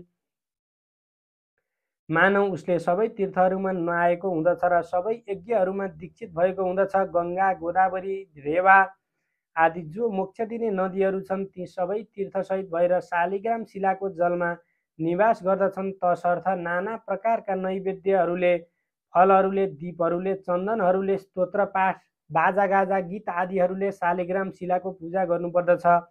कलियुगमा जो मनुष्य भक्तिपूर्वक शालिग्राम शिलाको उक्त विधानले पूजा गर्दछ त्यो मनुष्य हजारौं करोड वर्षसम्म हरिको निकटमा रमाउँदै रहन्छ। आफूले दर्शन गरिएका, पूजा गरिएका, स्तुति गरिएका करोडौं शिवलिङ्गहरूले जो फल मिल्दछ त्यो फल एउटै पनि शालिग्राम शिलामा गरिएको दर्शन, पूजन, स्तवनले प्राप्त हुँदछ। जो मनुष्यहरू शालिग्राम शिलाबाट उद्भव विष्णुलिङ्गमा एकपल्ट पनि पूजा गर्दछन् ती जन अध्यात्म ज्ञान रहित भएका भए पनि मुक्ति प्राप्त गर्दछन्। शालिग्राम शिला रूपी केशव भगवान जहाँ रहनुहुन्छ त्यही यक्ष देवता, सिद्ध र 14औं भुवन रहन्छन्। जो मनुष्य शालिग्राम शिलाका अगाडि रहेर पितृहरूको श्राद्ध गर्दछ त्यसका पितृहरू तृप्त भएर 100 कल्पसम्म स्वर्गमा निवास गर्दछन्। जो मनुष्य नित्यप्रति शालिग्राम शिलाको जल पिउँदछन् त्यस्ताले हजारौं पल्ट पञ्चगव्य आचमन गर्नाले के प्रयोजन अर्थात् कैयौं प्रयोजन छैन। जुन ठाउँमा शालिग्राम शिला रहन्छन् त्यहाँबाट चारैतिर 3 योजन अर्थात् 12 कोससम्म त्यो स्थान तीर्थ समान मानिन्छ। त्यहाँ दान गरिएको दान, होम सबै करोड गुणा अधिक फलदायक हुँदछ। शालिग्राम शिलाको जल एवं गोमती चक्रको जल, यी दुवै जल मिलाएर जो मनुष्य दिनदिनै पिउँदछ शरीरमा छर्किन्छ त्यसको शरीर नै चक्रले चिन्हित भएको जस्तै हुन्छ। यसमा कुनै संशय छैन। जो चक्र संसारमा गुप्त रहन्छ त्यो चक्र यमलोकका धर्मराजालाई छोडेर अरू कसैले पनि देख्दैनन्। हरिभक्तहरूको चरणोदकको सेचनले यमराज भयभीत रहन्छ। यसै कारण वैष्णवहरूको उत्तम घरमा जान आफ्ना दूतहरूलाई निषेध गरेका छन्। जो कोही नदीहरू सोझै समुद्रमा मिल्नेवाला छैनन्, माघ मासमा तिलमा स्नान गर्नाले त्रिरात्र व्रतको फल मिल्दछ। सोझै समुद्रमै मिसिने नदीहरूमा स्नान गर्नाले 1 पक्ष व्रतको फल मिल्दछ। समुद्रमै स्नान गर्नाले 1 महिने व्रतको फल मिल्दछ। गोदावरीमा स्नान गर्नाले महिना व्रत गरेको फल मिल्दछ। गङ्गामा स्नान गर्नाले 1 वर्ष व्रत गरेको फल मिल्दछ। तर शालिग्राम शिला रूपी भगवानको चरणोदक स्नान गर्नाले 12 वर्ष व्रत गरेको फल मिल्दछ। यदि माघ महिनामा स्नान गर्नाले स्नानका लागि शालिग्रामको पवित्र जल मिल्यो भने करोडौं तीर्थको सेवाले केही प्रयोजन छैन। जो मनुष्य आमाका दूधका साथमै मिलाएर शालिग्राम शिलाको जल 1 थोपा मात्रै पनि पिउँछ भने त्यो मनुष्य मोक्ष हुँदछ। भने जो मनुष्य शालिग्राम शिलाको उत्तम चक्र दान गर्दछ उसले पर्वतौं, जङ्गल, भूमि, भूमण्डलको दान गरेको फल पाउँदछ। जो जन शालिग्राम शिलाको मोल लाउँछ, बेच्छ अथवा बेच्ने राय दिन्छ अथवा जो मनुष्य उसको जाँचबुझ गर्छ ती सबै नै मरेपछि प्रलय पर्यन्त नरकमा जागिन्छन्। यसकारण शालिग्राम शिलाको किनबेच गर्नु हुँदैन। पापसँग डराउने मान्छेहरूले सधैँभरि सारा पाप नाश गर्ने वासुदेव भगवानको स्मरण गर्नुपर्दछ। इन्द्रिय दमनपूर्वक घोर जङ्गलमा तपस्या गर्नाले मनुष्य जुन फल पाउँदछ त्यो फल गरुडध्वज विष्णुको स्मरण गर्नाले नै पाउँदछ। अज्ञानले वशीभूत भएर जानी नजानी धेरै प्रकारको पाप गर्ने मनुष्यले पनि सारा पाप हर्ने हरिलाई सम्झेर नमस्कार गर्यो भने त्यो जन नरक जाँदैन। पृथ्वीमा जति तीर्थ छन् अनि जति पुण्य स्थानहरू छन् विष्णुको नामको कीर्तनले नै सबैमा गरिएको पुण्यको फल प्राप्ति हुँदछ। साङ्ग धनुर्धारी शरणागत वत्सल विष्णु भगवानको शरणमा जो व्यक्ति पर्दछन् तिनीहरूले न यमराजलाई देख्नु पर्दछ न त तिनीहरूलाई नरकमा जाने, तिनीहरू नै नरकमै जान्छन्। नारी जातिहरू त धोका दिई झुक्क्याई परनारी सतीत्व डगाउने विष्णुको त्यो भडुवा अंश नै शालिग्राम भएको हो। तसर्थ नारी जाति मात्रको अपमान गर्ने त्यो अंश हो भन्ने ठानी शालिग्राम शिलालाई छुँदैनन् र पूजा पनि गर्दैनन्। त्यस्ताले त केवल शालिग्राम धोएको वा शालिग्राम चोबेको जललाई नै उनै साक्षात् निर्दोष अंशका त्रैलोक्यनाथ विष्णुको चरणोदक मानी ओम नमो भगवते वासुदेवाय नमः भन्दै अचाएर शिरमा दिनौं छर्कने गरे पनि अथवा प्रत्येक एकादशीको व्रत बस्ने गरे पनि तथा 12औं महिनामा आउने त्यस पूर्णिमाको र मलमासमा पर्ने मलमासकै पूर्णिमाको कथा सुन्ने गरे मात्रै पनि सधैँ शालिग्रामको पूजा गरेको पुण्य फल पाउँदछन्। हे अगस्त्य मुनि, घाँस हुनु परोस् भन्ने सती वृन्दाको श्रापले आफ्ना एक अंशले तुलसी भएका तुलसीका पातहरूले जो मनुष्य हरिको पूजा गर्दछ त्यो मनुष्यलाई पानीमाथि पानीमै रहेको कमलको या पातलाई पानीले नभिजाए झैँ कुनै पापले पनि छुन सक्दैन। 1 तोला सुन या 4 तोला चाँदी दान गर्नाले जो फल प्राप्त हुन्छ त्यो फल कुनै पनि एकादशीको दिन तुलसी पत्रले हरिको पूजा गर्दा प्राप्त हुँदछ। एकादशीका दिन तुलसी पत्रले पूजा गर्दा भगवान विष्णु जस्तो प्रसन्न हुनुहुन्छ। त्यस्तो प्रसन्नता रत्नमणि, वैदुर्यमणि अनि मुगा आदिले पूजा गर्दा पनि प्रसन्न हुनुहुन्न। एकादशीको दिन जुन जनले तुलसीका मन्जरीहरूले केशव भगवान को पूजा गर्दछन् त्यसले जन्मदेखि गरेका पापहरू घुरान सबै बढाइदिँदछ। जन्म जन्मान्तरका 10,000 वर्षदेखि गरिआएका आफ्ना सारा पाप पनि खाक गरिदिन्छ। सधैँ दर्शन गरिरहेकी, सधैँ स्पर्श गरिएकी, सधैँ ध्यान गरिएकी, सधैँ कीर्तन गरिएकी, सधैँ स्तुति गरिएकी, स्वयं रोपिएकी, स्वयं सोचिएकी, सधैँ पूजा गरिएकी, सधैँ ढोगिएकी तुलसी कल्याणकारी हुन्छन्। यी उक्त 9 प्रकारले जो जन प्रतिदिन तुलसीको भक्ति गर्दछन् त्यस्ता जन हजारौं करोडौं युगसम्म हरिको घर वैकुण्ठमा बास गर्दछन्। हे अगस्त्य मुनि, रोपिएकी तुलसीले जति जरा फैलाउँदछिन् त्यति 1000 युगसम्म रोप्नेको पुण्य फैलाउँदछिन्, बढाउँदछिन्। हे अगस्त्य मुनि, जुन जनद्वारा रोपिएको तुलसी जबसम्म आफ्नो हाँगाबिगा शाखा प्रशाखाहरूले उनका बिया, पुष्प र पत्रले पृथ्वी तलमा बढिरहन्छन्, ती पुरुषका कुलमा जो जन्मिएका छन्, जो पछि जन्मिनेछन् र जो बितिसके ती सबै जनको 2000 कल्पवर्षसम्म हरिको धाममा अर्थात् वैकुण्ठमा बास हुँदछ। हे अगस्त्य मुनि, झाङका झाङ तुलसीको झाडी रोप्नेले यमराजको दर्शन गर्नु पर्दैन, किनकि तुलसीको बुटो सबै पापलाई नाश गर्ने, चिताएको कल्याणकारी कुरो पुर्याउने, पुण्य दिने हुँदछ। जुन घरमा झाङिएको तुलसीको मठ रहन्छ त्यो घर पुण्यतीर्थ समान हो, जहाँ यमराजका दूतहरू जाँदै जाँदैनन्। जो जन आफ्ना घरको आँगनमा तुलसी रोप्दछन् ती जन त्यस तुलसीको बोटमा जति बीज र तुलसी दल हुन्छन् ती सबै बीजका सन्तान दर्सन्तान फैलिँदै चलिरहन्छन्। त्यति 1000 वर्षसम्म स्वर्गमा बस्दछन्।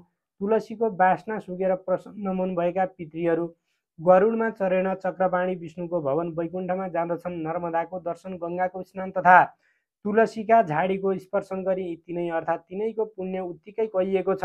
तुलसी रोप्नाले, हुर्काउनाले, सोच्नाले, दर्शन गर्नाले मात्रै पनि मनुष्यहरूले आफ्नो मन, वचन, शरीरले सञ्चय गरिएको पापलाई डढाउँछन् अर्थात् विनाश गर्दछन्। जो जन तुलसीको मन्जरीहरूले नारायण हरिको पूजा गर्दछ त्यो जन मरेपछि मुक्त हुँदछ। उसले फेरि गर्भवासको ओहोर दोहोर गर्नु पर्दैन। पुष्कर आदि तीर्थहरू तथा गङ्गा आदि नदीहरू पनि वासुदेव आदि देवताहरूले सबै नै जो तुलसीको बोट रोपेर त्यसका पातले विष्णु भगवानको पूजा गर्दछन् त्यो त्यस्तो जन जहाँ भगवान चतुर्बाहु विष्णु रहनुहुन्छ, अन्तर्यामी प्रसन्नतापूर्वक उही रहन पाउँदछन्। यसकारण आफ्नो सदा कल्याण चाहने नरनारीले आफ्नो घर आँगनमा गहिरोसम्म जरा पुग्ने गरी मलिलो माटो भरी बनाएको मठमा तुलसी रोप्नु पर्दछ। रोपी तिनै तुलसीको सधैँ पूजा गर्नुपर्दछ र पूजाको अन्तमा भक्तिपूर्वक यो स्तुति गर्नुपर्दछ अनि नम्रतापूर्वक ती तुलसीलाई ढोग्नु पर्दछ।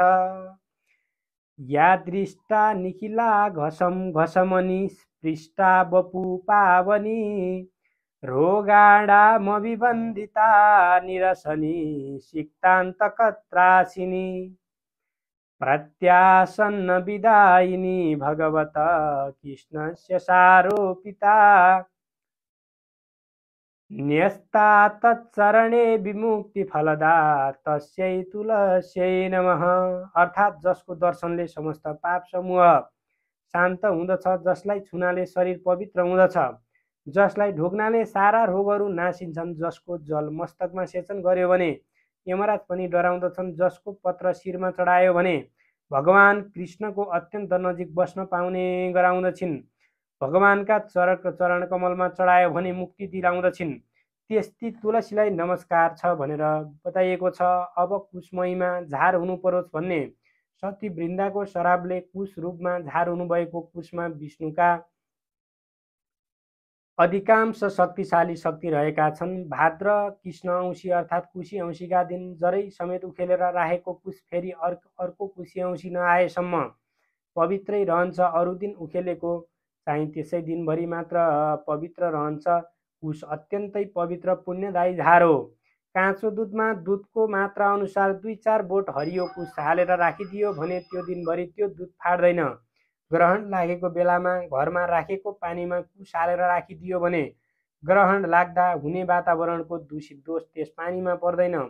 समस्त देव कार्यमा तथा समस्त पितृ कार्यमा पनि वेद मन्त्र र चण्डी मन्त्र जस्ता पवित्र मन्त्रहरूले कुनै वस्तुलाई मन्त्रने कार्यमा एवं वेदका मन्त्रहरू पढेर गरिने समस्त संस्कार एवं हवन कार्यहरूमा अनि प्रतिज्ञा गर्ने काममा, दान गर्ने काममा, सङ्कल्प गरिने काममा दिएको दिए गरिने महादानहरूमा कुश नभई हुँदैन। तिल जौ जल यी तीन शक्तिसहितका ब्रह्मा विष्णु महेश्वर रूप तीन टुक्रा कुश हातमा लिएर गरिएको समर्पण कार्य उसैले वा उसका सन्तानले फकायो वा खोस्यो भने त्यस्तो खोस्ने जनको अप्तालाली नै पर्छ। यो दुर्गति हुन्छ। कुश छोएर वा लिएर झुटो बोले या किरिया हाले त्यस्तालाई कोड निस्किन्छ। वेदका मन्त्रहरूले मन्त्रेको कुशले मात्रै पितृहरू पिण्ड पानीको सार तत्त्व समाचार पुर्याउँछन्, देवताहरूलाई हविको भाग दिलाउँदछन्, मन्त्रिएको वस्तुमा विष्णु शक्ति सम्पन्न गराउँदछन्, हरेक पवित्र कार्यलाई सुसम्पन्न पार्दछ। कुश चोबेको जललाई विष्णुले चढाउनोदक नै मानिन्छ। यसै उसले कुशको जल छर्किएर अभिषेक गरिन्छ। अछुत कसैले छोएर अशुद्ध भएको वस्तुलाई कुश जलले शुद्ध पवित्र पारिन्छ। यसकारण सबैले कुशलाई साक्षात् विष्णु स्वरूप नै मान्दछन् र मान्नु पनि पर्दछ। पहिलेका राजाहरूले देवी देवताहरूको पूजा आजा चलाउँदा कुश समाति दान गरेको भूमि पछिकाले हडपेर भोग गरे अथवा रैकरमा भागे भने त्यस्ताहरूको पनि 40 वर्षभित्र बिचल्ली हुँदछ। तसर्थ कुशको अपमान गर्नु भनेको साक्षात् विष्णु भगवानको अपमान गर्नु बराबर हो। कुशको निन्दा गर्नु हुँदैन, कुशलाई टेक्नु हुँदैन, कुशको अपमान गर्नु हुँदैन, किनकि प्रत्येक वनस्पतिमा सधैँ कुनै न कुनै गुण अवश्य रहेको हुँदछ। त कुशमा साक्षात् विष्णु भगवान नै रहनु भएको हुँदछ। त्यसैले तिल जौ तिल कुश लिएर हातमा हरिओम तस्स तस्स तस्स तस्स तस्स विष्णु विष्णु विष्णु विष्णु विष्णु विष्णु भनिन्छ। अर्थात् ओम माने सत्व रज तम मिलेको शक्ति, ओम नै हरि यानि विष्णु हो, तत् माने त्यो विष्णु नै सत यानि सत्य वस्तु हो। तसर्थ त्यो कुश रूप विष्णुलाई समातेर म यो सङ्कल्प गर्दैछु। त्यसरी सङ्कल्प गरेको वस्तु जो हडप छ त्यो अवश्य नासिन्छ। सती वृन्दाको रूप हुनु परोस् भन्ने सत्यले श्राप गर्दा आफ्नो कुनै एक अंशले विष्णु भगवान पिपलको रुख हुनुभयो। तसर्थ पिपलको रुखलाई मान्छेहरूले साक्षात् विष्णु रूप जस्तै ठानेर नर वा नारी सबैले प्रयत्नपूर्वक प्रत्येक शनिबार मात्र पूजा गर्ने गरून्। जीवनमा बार नसके पनि एकपल्ट त शनिबारको दिन पारेर यथाशक्ति गरी पिपलको प्रदक्षिणा 1 लाख अवश्य पुर्याउन्। पिपलको फल पाकेको महिनामा बन्द्या नारीले यदि शनिबारको दिन पारी पिपलको रुखमुनि विधिपूर्वक राधा दामोदरको यानि लक्ष्मीनारायणको पूजा गरून्। राधा दामोदर स्वरूप मानेर ब्राह्मण दम्पतिलाई श्रद्धा भक्तिपूर्वक यथेष्ट भोजन गराई दक्षिणा दिइसकेपछि नबोलिकन एकदम मौनतापूर्वक आफू पनि भोजन गरून्। त्यसपछि आउने कुनै दिन पनि परसरेको चौथौ रात बितेपछि भोलिपल्टको दिनमा गाईको दुधमा पिपलका पाकेका फल 2 तोला जतिको खिर पकाएर त्यो दिन खिर मात्र खाउन्। त एक दिन बन्द्या नारी पनि छोरै पाउने गरी सिधा अङ्ग प्रत्यङ्गका पति सम्भोगले गर्भिणी हुन्छ भने अरू छोरी मात्र पाउन त कुरै छैन। त्यस्तै प्रति शनिबार पिपलको पूजा गरेर फलामको दक्षिणा चढाउनाले 7.5 शनि दशा हुनेलाई शनिश्चरले पिर्दैन। अनि पिपलको पूजन दर्शन स्पर्शन प्रदक्षिणा यी सबै शनिबार मात्रै गर्नुपर्दछ, किनकि पिपलको रुखमा मात्रै शनिबारले टिक्ने ठाउँ पाएका हुनाले बार गर्यो भने शनि रिसाउँदछन्। त्यो पूजन आदि गर्ने मनुष्य सदा महादरिद्र रहन्छ, किनकि पिपलको वृक्षमा शनिको पनि बास छ र अरू भूत प्रेत पिशाच राक्षस डाकिनी साकिनी आदिको बास पनि छ। तिनीहरूलाई त्यहाँ बस्नका लागि भगवान विष्णुले नै अभयदान दिनुभएको छ। त्यसैले पिपलको बोट नजिकै घरमा पिशाचदेखि डराउने पितृहरू जाँदैनन्। प्रातः मध्याह्न सायं आधा रातमा भूत प्रेत पिशाच नाच्ने हुनाले त्यो लाग्छ भनेर मानिसहरू पिपलको बोट भएको ठाउँमा जाँदैनन् र केटाकेटीहरूलाई पनि जान दिँदैनन्, निगरानी राख्छन्। यसै कारण भूत प्रेत आदिको आश्रय स्थानमा भएको पिपलको रुख काट्नाले या उसको दाउरा बाल्नाले त्यो काट्ने वा बाल्ने व्यक्तिको अप्ताली नै पर्दछ, किनकि पिपलको वृक्ष भूत प्रेत आदिको निवास स्थान हो। र वृन्दाका श्रापले पिरिएका साक्षात् विष्णुको स्वरूप नै हो। हे अगस्त्य मुनि, त्यसरी वृन्दाको सत्य डगाउने काम सकी शिवजीसँग विदा भई विष्णु भगवान वैकुण्ठ धाम गएपछि शिवजी आफ्नो काम फत्ते पारी हर्षले साँडेमा चढे। सकला देवता अघि पछि लगाई अनेक खुसीका साथ बाजा बजाई अप्सराले नाची गन्धर्वले गान गरी पुष्पवृष्टि गर्दै कैलाश प्रवेश गर्नुभयो। अनि प्रमथगणसहित शिव र शक्ति स्वरूपले रहनुभयो। त्यसपछि सबै देवताहरू महादेवसित बिदा मागेर आफ्नो आफ्नो आश्रममा पुगेर, हे अगस्त्य मुनि, अब पातालका कुरा कहन्छु, तिमी ध्यानपूर्वक सुन। पार्वतीको आज्ञाले अश्वत्थामा ऋषि सप्त पातालको मूल र रसातलमा पुगे। कस्तो पाताल भने सूर्यको प्रकाश झैँ प्रकाशमान भएको, अनेक प्रकारका रत्नहरू जडेर बनाइएको, सुवर्णको पुरीमा असंख्य सम्पत्ति भएका शेषनाग, तक्षनाग, कर्कोटकनाग, पद्मनाग, शङ्खनाग, पुलिकनाग, करुणकनाग बसेका नागिनीहरू पनि हीरा, मोती, मणि, माणिक्य आदि गहना एवं उत्तम उत्तम वस्त्र अलङ्कार पहिरी ऊभन्दा राम्री भएर बसेका त्यस्तो स्थानमा पुगेपछि अश्वत्थामाले, हे शेषनाग, पार्वतीको आज्ञाले श्री स्वस्थानी परमेश्वरीको व्रत गराई। जो दुखी छन्, जो दरिद्री छन्, तिनको उद्धार गर्न म यहाँ आएको हुँ। यहाँ कोही दुखी छन् कि भनी सोधे। अश्वत्थामाको वचन सुई शेषनागले भने, हे ऋषि, यहाँ उता दुखी र दरिद्र कोही पनि छैनन्। त्यहाँ त्यसको वचनको नजिकै शङ्ख चूर्णनाग छैनन्, त्यहाँ उनको नजिकै सन्तान छैनन्। कृपादत्त नाग र धार्तराष्ट्रनागको घर छ, तिनका स्त्रीहरू साह्रै कष्टमा छन्, त्यही गएर सुङ्ग्याऊ।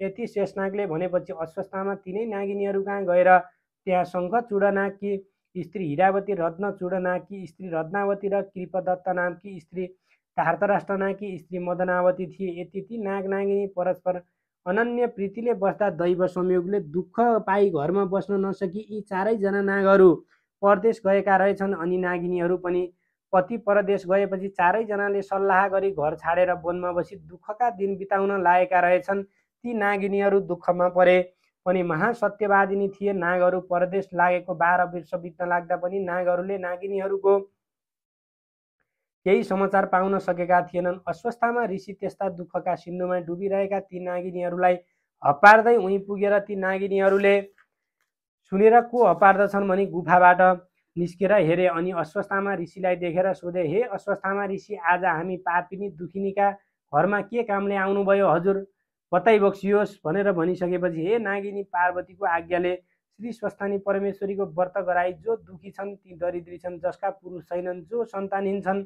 तिनको उद्धार गर्न आएको हुँ। यति अश्वत्थामाको वचन सुनि नागिनीहरूले मनमा आनन्द मानी, हे ऋषीश्वर, हामी दुखी पनि छौँ, दरिद्री पनि छौँ, पापी पनि छौँ, हाम्रा सन्तान पनि छैनन्, पुरुष पनि छैनन्, अत हामीलाई त्यो व्रत अवश्य गराउनुहोस् भनी नागहरू परदेश गएको र आफूले दुःख पाएको सबै विस्तारपूर्वक बताइसकेपछि अब आदरपूर्वक उनलाई आसनमा बसाले। अनि अश्वत्थामा भन्दछन्, हे नागिनी, ध्यानपूर्वक सुन। सत्ययुगमा हिमालय पर्वतकी पुत्री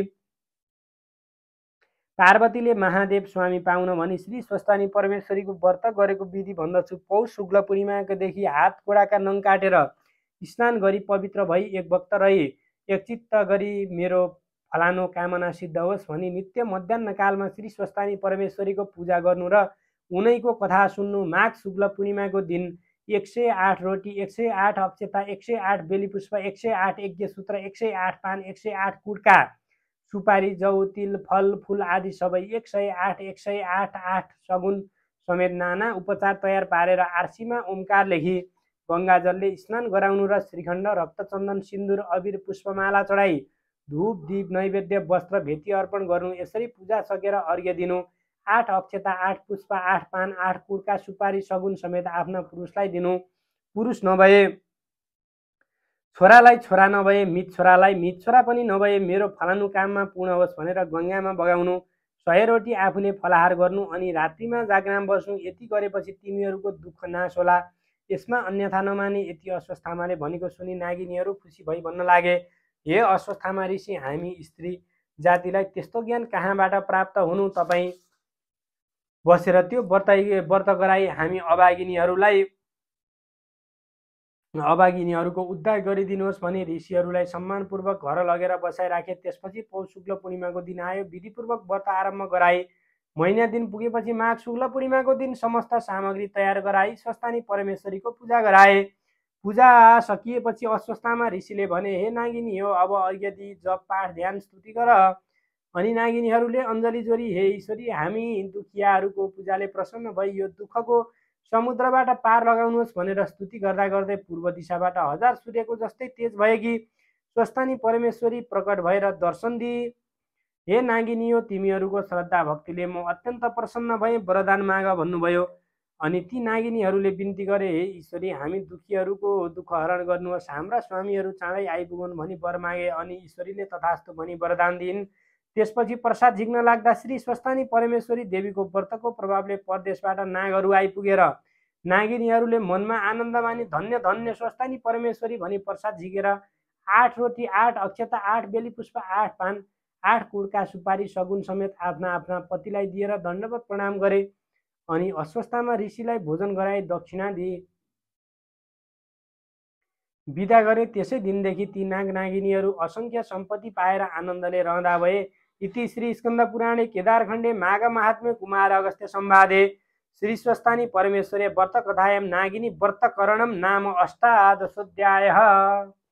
ओम नमो स्वस्थानी परमेश्वरी देव्यै नमो नमः। यति कथा श्रवण गरिसकेपछि फेरि अब मन्त्र पुष्पाञ्जलि लिनुहोला। ओम उपनयतु मङ्गलवा सकल जगन्मङ्गलालय श्रीमान दिनकर किरण निबोधित नवल नील धवल विवेक्षण कालेव कृष्ण काले वर्ष तु पर्जन्य पृथिवी सस्यशालिनी देशोऽयं क्षोभरहितो ब्राह्मणा सन्तु निर्मया पुत्रा पुत्रिण सन्तु पुत्रिण सन्तु पौत्रिण निर्धना सदना सन्तु जीवन्तु शरदां शतं तत्रैव गंगा यमुना च तत्र गोदावरी सिन्धु सरस्वती च तीर्थानि सर्वाणि वसन्ति तत्र यत्राच्युतोद्धार कथा प्रसंग या कुन्दिन्दुतसार हार धवला या शुभ्रवस्त्रावृता या वीणा वरदण्डमण्डितकरा या श्वेत पद्मासना या ब्रह्मच्युत शंकरा प्रभृति देवै सदा वन्दिता सामं पात सरस्वती भगवती निशेषजाड्यापहा। ल भक्तजन त्यो फूल अर्पण गर्नुहोला। ओम नमस्कार आदरणीय श्रद्धालु भक्तजनहरू, आज पनि हामीले यो 19औं अध्याय लिएर उपस्थित भइसकेका छौँ। हातमा चन्दन अक्षता फूल लिएर एकचित्त भएर यो पहिला सुरुमा मन्त्र पुष्पाञ्जलि श्रवण गर्नुहोला। ओम यं ब्रह्मा वरुणेन्द्र रुद्रमरुतस्तुन्वन्ति दिव्यस्तवैर् वेदैः साङ्गपदाक्रमोपनिषदैर् गायन्ति यं सामगा ध्यानावस्थित तद्गतेन मनसा पश्यन्ति यं योगिनो यस्यान्तं न विदुषुरासुरगणा देवाय तस्मै नमः। श्रीमत्सन्दनचर्चितो ज्वलवपु शुक्लाम्बरा मल्लिका मालालङ्कृतकुण्डला प्रविलसन् मुक्तावली शोभिता सर्वज्ञाननिदान पुस्तकधरा रुद्राक्षमालाधरा वाग्देवी वदनाम्बुजे वसतु मे त्रैलोक्यमाता चिरं। मुखं करोति वाचालं पङ्गुलङ्गायते गिरिं यत्कृपातमहं वन्दे परमानन्दमाधवं। नमो भगवते तस्मै व्यासाय मिततेजसे यस्य प्रसादात् वक्ष्यामि नारायणकथामिमाम्। नारायणं नमस्कृत्य नरं चैव नरोत्तमं देवीं सरस्वतीं व्यासं ततो जयमुदीरयेत् भनेर ओम स्वस्थानी परमेश्वरी नमः भनेर स्वस्थानी देवीको पुस्तकमा चढाइदिनु। अब ओम नमो भगवते वासुदेवाय नमः। ओम नमो भगवते वासुदेवाय नमः।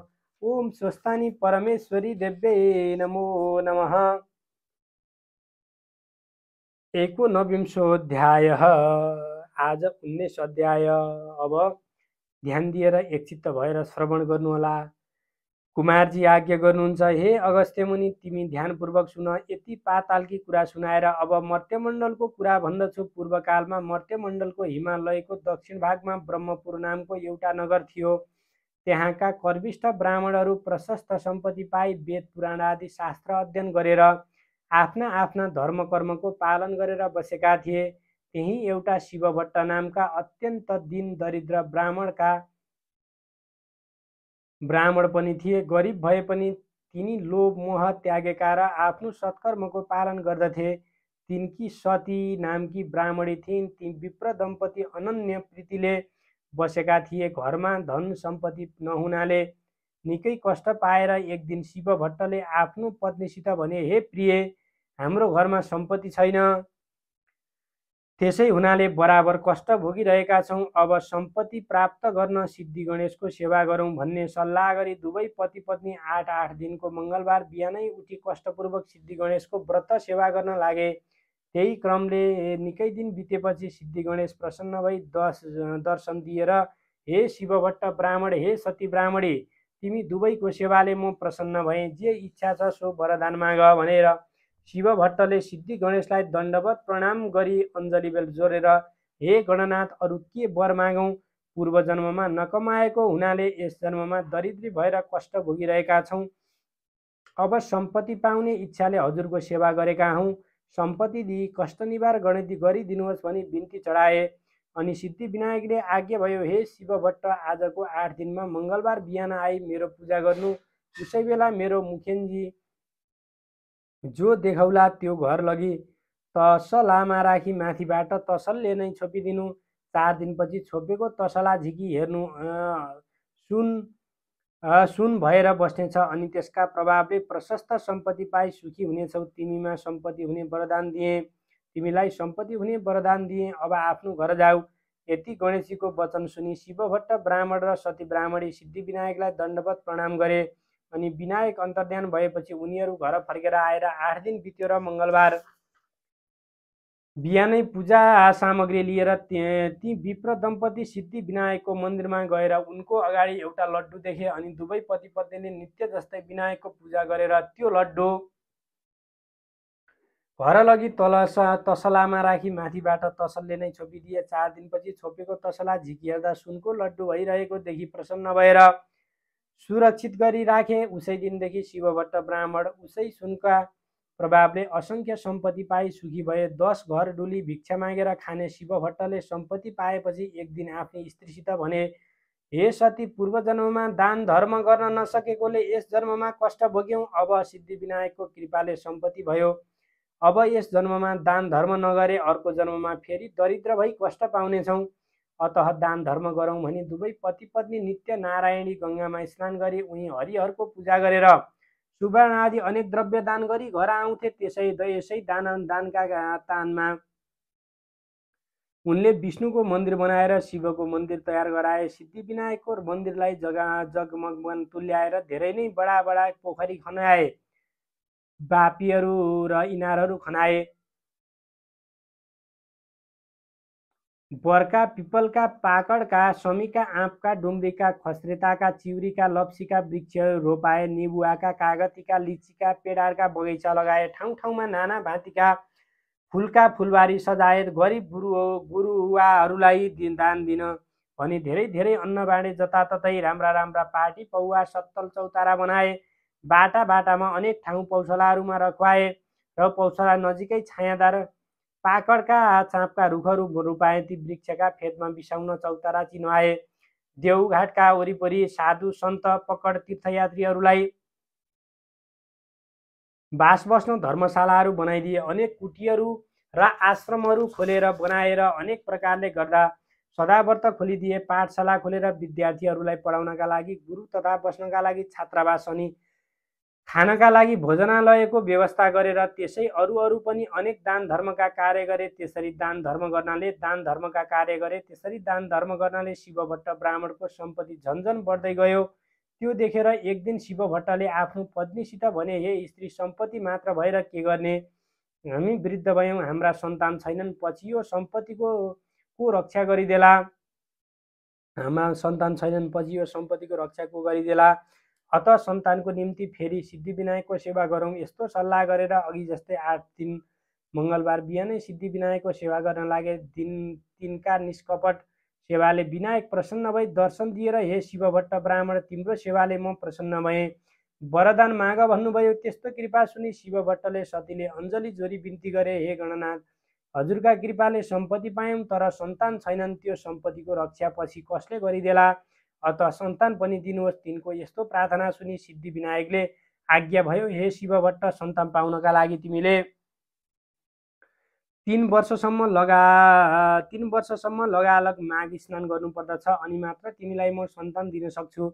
मकर राशिमा सूर्य सरेको दिनदेखि त्यस राशिमा सूर्य रहेसम्मका 30 दिनलाई माघ महिना भन्दछन् र ती 30 दिनमा गरिने नियमपूर्वकको नित्य स्नानलाई नै माघ स्नान या मकर स्नान भन्दछन्।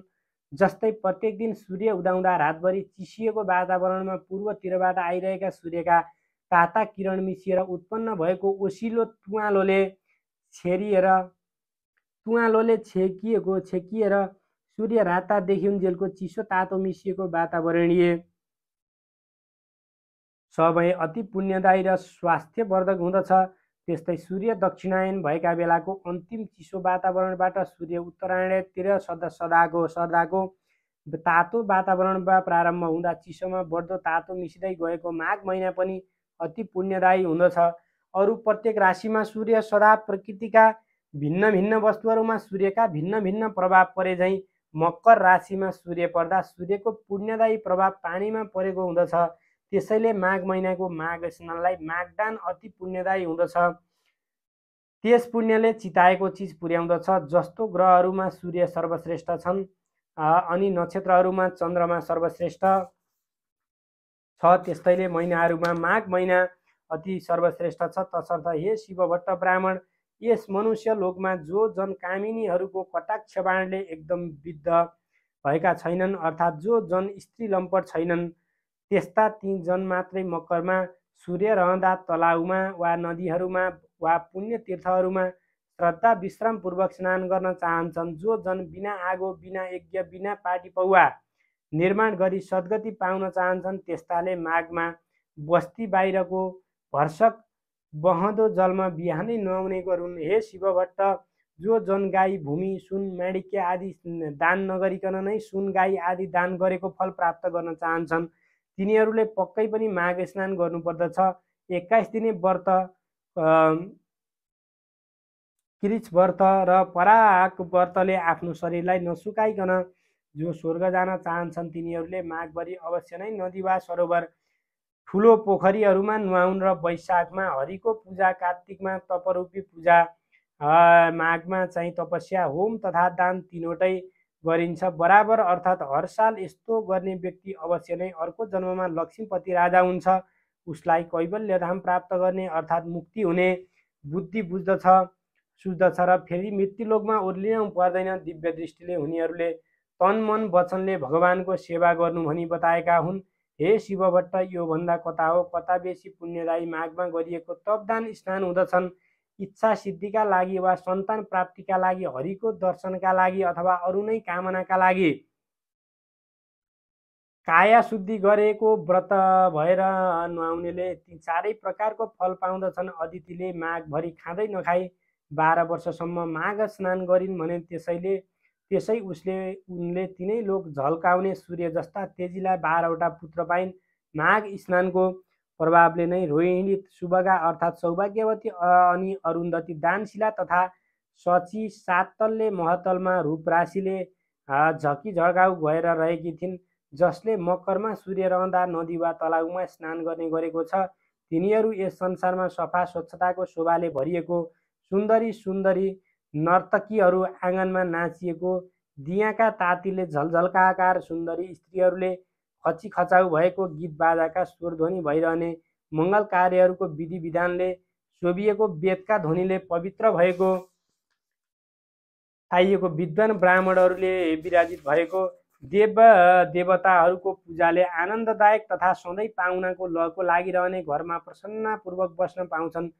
प्यारो वस्तुको त्याग र नियमको पालन गरेर जसले माघ महिनामा प्रशस्त दान दिएको छ, जसले मुरारी भगवानको पूजा गरेको छ, त्यो जन अति उत्तम, अति सर्वश्रेष्ठ हो। माघ महिना सत्कर्मीलाई सधैँ धर्म दिन्छ र उसको पाप पखाल्दछ। सदा इच्छापूर्ति चाहनेहरूलाई उसले चाहेको फल दिन्दछ, त्यो नचाहनेहरूलाई ज्ञान दिन्दछ। जुन लोक ज्ञानीहरूलाई, जुन लोक वनमा बसेर तपस्या गर्नेहरूलाई, जुन लोक विष्णुका भक्तहरूलाई मिल्दछ, ती लोक माघमा नित्य स्नान गर्ने जनहरूलाई सदाका लागि मिल्दछ। हे शिवभट्ट, अरू पुण्यहरूले त पुण्य भोग सकिएपछि स्वर्गबाट फर्कनु पर्दछ, तर माघ स्नान गर्ने मनुष्यहरूले त कहिल्यै पनि स्वर्गबाट फर्कनु पर्दैन। जो जन माघबाट स्नान गरेर दुधालु गाई वैदिक ब्राह्मणहरूलाई दान दिँदछ, त्यस गाईका सर्वाङ्गमा जति रहन्छन् त्यति 1000 वर्षसम्म त्यो जन स्वर्गमै रमाइरहन्छन्। त्यो माघ स्नान गर्ने मनुष्य गुण सक्खर मुछेका तिल दान गर्दछ, त्यसका सबै पाप पखालिदिएर निश्चय नै त्यो जन निर्मल भएर शोभिन्छ, किनकि सबै धान्यहरूमध्ये निर्मल जो छ त्यो पाप नाश गर्नेवाला हो। त्यसकारण हे शिवभट्ट, माघमा प्रयत्नपूर्वक सकेसम्म तिल दान गर्नुपर्दछ। नियमपूर्वक माघ स्नान गर्नेले ब्राह्मण भोजन पनि गराउनुपर्छ। अनि शुद्ध आत्मा भएको त्यो जन विष्णुको परम पदमा प्राप्त हुँदछ। त्यसकारण यज्ञपूर्वक पनि माघ महिनाकन दानले बिताउनु पर्दछ। कसैले पनि माघ महिनालाई बिना दानले बिताउनु हुँदैन। आफ्नो साप गाँस अनुसार विचारेर पक्कै पनि माघमा सधैँ दान गर्नुपर्दछ। जो जन माघ स्नान गरेर ब्राह्मणहरूलाई जुत्ता कमण्डलु दान दिँदछ, त्यो जन अवश्य स्वर्गमा गएर रहन्छ। माघ स्नान रूपी उत्तम तपस्या गर्ने जन कदापि दान बिना माघ बिताउँदै नबिताओस्, किनकि त्यो दानले स्वर्ग प्राप्त हुँदछ। दानले नै स्वर्ग मिल्दछ, दानले नै सुख मिल्दछ, दानले नै पाप नाश हुन्छ। त्यो आश्चर्यको कुरा छ कि महापातक पाप पनि माघमा गरेका दानले नाश हुँदछ। जस्तो सूर्यको बिना आकाश, जस्तै सन्तान बिना कुल, आचार बिना घरको शोभा हुन्न, त्यस्तै बिना दानको तपस्या शोभिँदैन। दानभन्दा अर्को पाप नाश गर्ने पवित्र वस्तु केही छैन। हे शिवभट्ट, तिमीलाई मैले माघ महिनाको महिमा बताएँ, अब माघ स्नानको महिमा बताउँदछु। माघ स्नान समस्त यज्ञभन्दा श्रेष्ठ वा उत्कृष्ट छ, सबै प्रकारको दानको फल दिनेवाला छ। माघ स्नान सबै प्रकारका व्रत र तपस्याको समान पुण्यदायक छ। माघ स्नानको प्रभावले अति शुद्ध मन भएका मानिसहरू पितृकुल मातृकुल दुवै कुलका पितृहरूलाई स्वर्गमा थन्क्याएर अनि उज्जवल चेहरा भएका आफूहरू चाहिँ अत्यन्त राम्रा जता चितायो उतै चल्ने श्रेष्ठ विमानहरूमा चढेर स्वर्ग जान्छन्। जो मनुष्यहरू सधैँ पाप गर्दछन्, सधैँ दुराचार गर्दछन्, कुमार्गमा चल्दछन्, त्यस्ता जन पनि जो माघ स्नान गरेर हरिको पूजा गर्दछन् भने ती पनि यहाँ पापहरूबाट छुट्दछन्। जो कहिले साँचो बोल्दैनन्, जो सधैँ आमा बाबुलाई सताउँदछन्, जसको स्थिति कुनै पनि आश्रममा छैन, जसले आफ्नो कुल धर्म त्यागेका छन्, अनि जो पाखण्डी छन्, त्यस्ता जन पनि सज्जनको गति पाउँदछन्। माघमा गरेका स्नानको पुण्यहरूले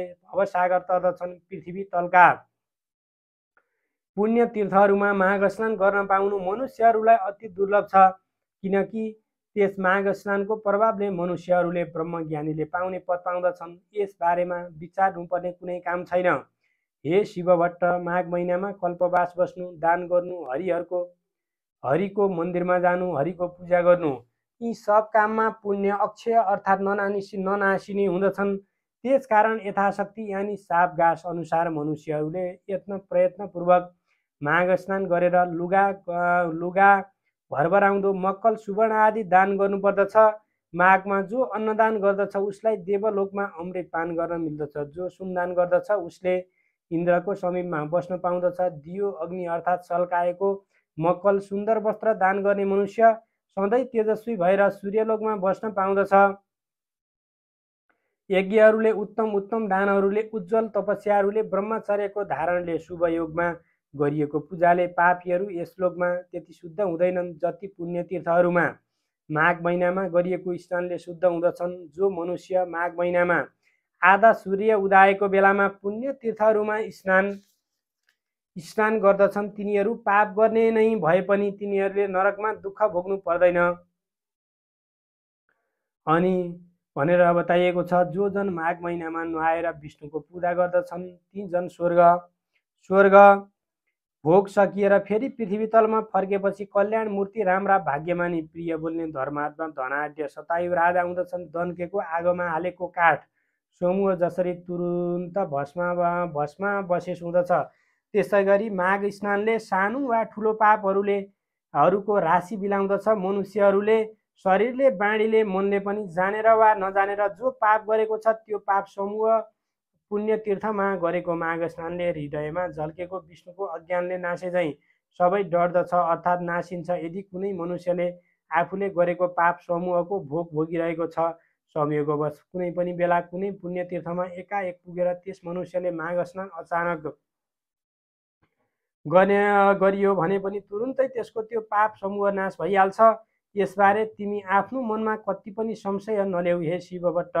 विशेष गरेर यो कर्मभूमि भारतवर्षको पुण्यभूमि आर्यवर्तमा अर्थात् 750 कोश पूर्व पश्चिम लामो हिमालय र त्यस्तै 500 कोश लामो विन्ध्याचलको बीचमा भूमिमा रही माघ स्नान नगर्ने मनुष्यहरूको जन्म बेकारको कहिएको छ। जस्तै सूर्य बिनाको आकाश, चन्द्रमा बिनाको नक्षत्र मण्डल शोभित हुँदैन, त्यस्तै हे शिवभट्ट बिना माघ स्नानको सत्कर्म शोभित हुँदैन। माघ स्नान मात्रले पनि जस्तो केशव भगवान प्रसन्न हुनुहुन्छ, अरू व्रतदान तपस्याले हरि भगवान त्यस्तो प्रसन्न हुनुहुन्न। जस्तै सूर्यको तेज जस्तो तेज अरू कुनै तेज छँदै छैन, त्यस्तै माघ स्नानको बराबर अरू कुनै यज्ञादि गरिएको क्रिया छैन। तसर्थ वासुदेवलाई प्रसन्न पार्नका लागि, सारा पापहरूलाई हटाउनका लागि, अन्तमा स्वर्ग प्राप्तिका लागि मानिस माघ स्नान गर्नुपर्दछ भनेर खुब स्याहार गरिएको हृष्टपुष्ट बलियो तर माघ स्नान नगरिएको अशुद्ध अनित्य निन्द्य शरीरले के हुन्छ र? हड्डीहरूको ढाँचा, नसाहरूले कसिएको, मासुले लिपिएको, छालाले मडिएको, दुर्गन्धित भरिएको, दिशा पिसाबको पात्र, बुढ्याई, शोक विपत्तिले व्याप्त, रोगको घर, आतुर रगत बग्ने, क्षणभङ्गुर, सबै दोषको आश्रम, अर्काको उन्नतिले दुखी हुने, अर्काको द्रोह गर्ने, छुचो लोभी, चुगुलखोर, कृतज्ञ, घमण्डी, त्यस्तै क्षणिक अर्थात् केही दिन मात्रको कहिल्यै तृष्णा पुरा नहुने, उद्धित, दुष्ट, तिनै दोष, कफ, वात, पित्त भरिएको, अपवित्र वस्तु निकाल्ने, तिनै पाप, दैविक, दैहिक, भौतिक रूपले मोहित, स्वभावैले अधर्ममा रत, सैकौँ तृष्णाले आकुल, काम, क्रोध, लोभ, यी नरकका द्वारले व्याप्त, परिणाम किरा पर्ने, भस्म हुने वा कुकुरहरूको भोजन गर्ने यस्तो यो लाछी शरीर यदि माघ स्नान गरिएको छैन भने व्यर्थ छ। पानीमा फोका जस्तै, जन्तुमा पुतली वा धमिरा जस्तै ती माघ स्नान नगर्ने मनुष्यहरू केवल मर्नका लागि मात्र जन्मन्छन्। विष्णु भगवानलाई नमान्ने ब्राह्मण धिक्कार हो, जोगीहरूको श्राद्ध धिक्कार हो, ब्राह्मण नभएको ठाउँ धिक्कार हो, आचार नभएको कुल धिक्कार हो, घमण्डले युक्त धर्म धिक्कार हो, क्रोधले युक्त तपस्या धिक्कार हो, बिना दृढताको ज्ञान धिक्कार हो, अल्छीको शास्त्र धिक्कार हो, आफ्ना मान्यजनको श्रद्धा भक्ति नगर्ने नारी धिक्कार हो, त्यस्तै नै गुरुहरूको सेवा नगर्ने ब्रह्मचारी धिक्कार हो, नदन्केको आगोमा गरिएको होम धिक्कार हो, साक्षी बिनाको निर्दोषता धिक्कार हो, उपजीविका अर्थात् शरीर व्यापारले जीवन चलाउने कन्दा धिक्कार हो, आफ्ना लागि मात्रै पकाइएको भोजन धिक्कार हो, शूद्रका घरमा भिक्षा यानि चन्दाले गरिएको यज्ञ धिक्कार हो, कृपणको धन धिक्कार हो, अभ्यास नगरिएको विद्या धिक्कार हो, प्रजासँग विरोध गर्ने राजा धिक्कार हो, जिउनका लागि गरिएको तीर्थ धिक्कार हो, केवल जीवन चलाउनका लागि गरिएको व्रत पनि धिक्कार हो, झुठो तथा चुगुलखोरी बाँडी धिक्कार हो, सन्देहास्पद मन्त्र जप धिक्कार हो, चञ्चल चित्तको वा अन्य मन इस्कको जप धिक्कार हो, अवैदिकलाई दिएको धन धिक्कार हो, ईश्वर नमान्ने नास्तिक जन धिक्कार हो, जो अश्रद्धाले गरिएको पारलौकिक अर्थात् परलौकिक सम्बन्धी काजक्रिया छ त्यो सबै धिक्कार छ। हे शिवभट्ट, जस्तै यस मृत्युलोकमा दरिद्र मनुष्यहरूको जन्म धिक्कार छ, त्यस्तै नै अरू मनुष्यहरूको पनि माघ स्नान बिनाको जन्म धिक्कार छ। जो मनुष्य मकरमा सूर्य रहँदा सूर्य नउठाउँदै भौरेमा स्नान गर्दैन त्यो जन पापबाट कसरी छुट्ला र कसरी स्वर्ग जाला? बाहुन मारा, सुन चोरुवा, जाँड रक्सी खाने, अनेक प्रकारको सङ्गतहरू गर्ने, त्यस्तो कसरी वैकुण्ठमा जाँदछ? त्यस कारणले गर्दा माघ महिनामा स्नान गर्नुपर्दछ। माघ महिना आउन लागेको बेलामा सारा पापहरू नष्ट भएर जाँदछ र माघ महिना हाम्रो एकदमै पुण्य महिना हो। र माघ स्नानमा जसले यो स्नान गर्ला त्यो वैकुण्ठमा बास होला। ठुलो बाँडी मन कर्मले गरिएको सबै पापलाई माघ स्नानले नै आगोले समिदालाई डढाए चाहिँ त्यसरी नै डढाइदिँदछ। र उसै गरी माघ स्नान गर्नमा पनि सबैको अधिकार छ। माघ स्नान सबैजनाले गर्नुपर्दछ। मनुष्य भएर जन्मिसकेपछि सबैले माघ स्नान गर्नुपर्दछ।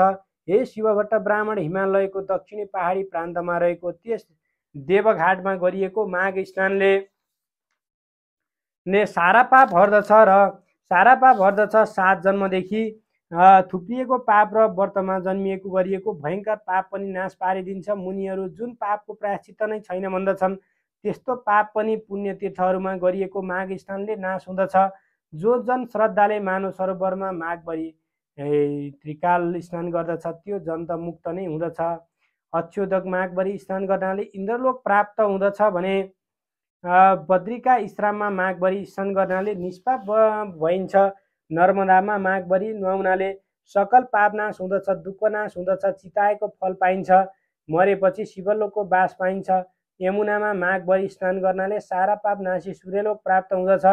सरस्वतीमा माघभरि नुहायो भने सारा पाप नासिएर मरेपछि ब्रह्मलोकको बास पाउँदछ। विशालमा माघभरि स्नान गर्नाले चिताएको कुरा प्रशस्त पाइँदछ। त्यस स्नानले पापरूपी दाउराको खलियोलाई डढेलोले जङ्गललाई झैँ भस्मीभूत पार्दछ। गर्भवासको ओहोर दोहोरको फोहोरलाई पनि समाप्त पारेर मुक्ति नै दिलाउँदछ। गङ्गाजीमा गरिएको माघ स्नानले विष्णुलोक मिल्दछ अथवा धेरै वर्षसम्म स्नान गरिरहे मुक्ति नै मिल्दछ भनिएको छ। सर्स्युको, कोशी, बागमती, कमला, रापती, तिनाउ, कर्णाली, शारदा, महाकाली, सिन्धु, चन्द्रभागा, तापी, गोदावरी, गोमती, गण्डकी, भीमा, पयोष्णी, कृष्णवेणिका, कावेरी, तुङ्गभद्रा, ब्रह्मपुत्र, महानदी, तिस्ता, मेची र अरू पनि जो सोझै समुद्रमा मिसिने नदीहरू छन्, तिनमा पनि प्रत्येक माघ स्नान गर्ने मनुष्यहरू तबसम्मका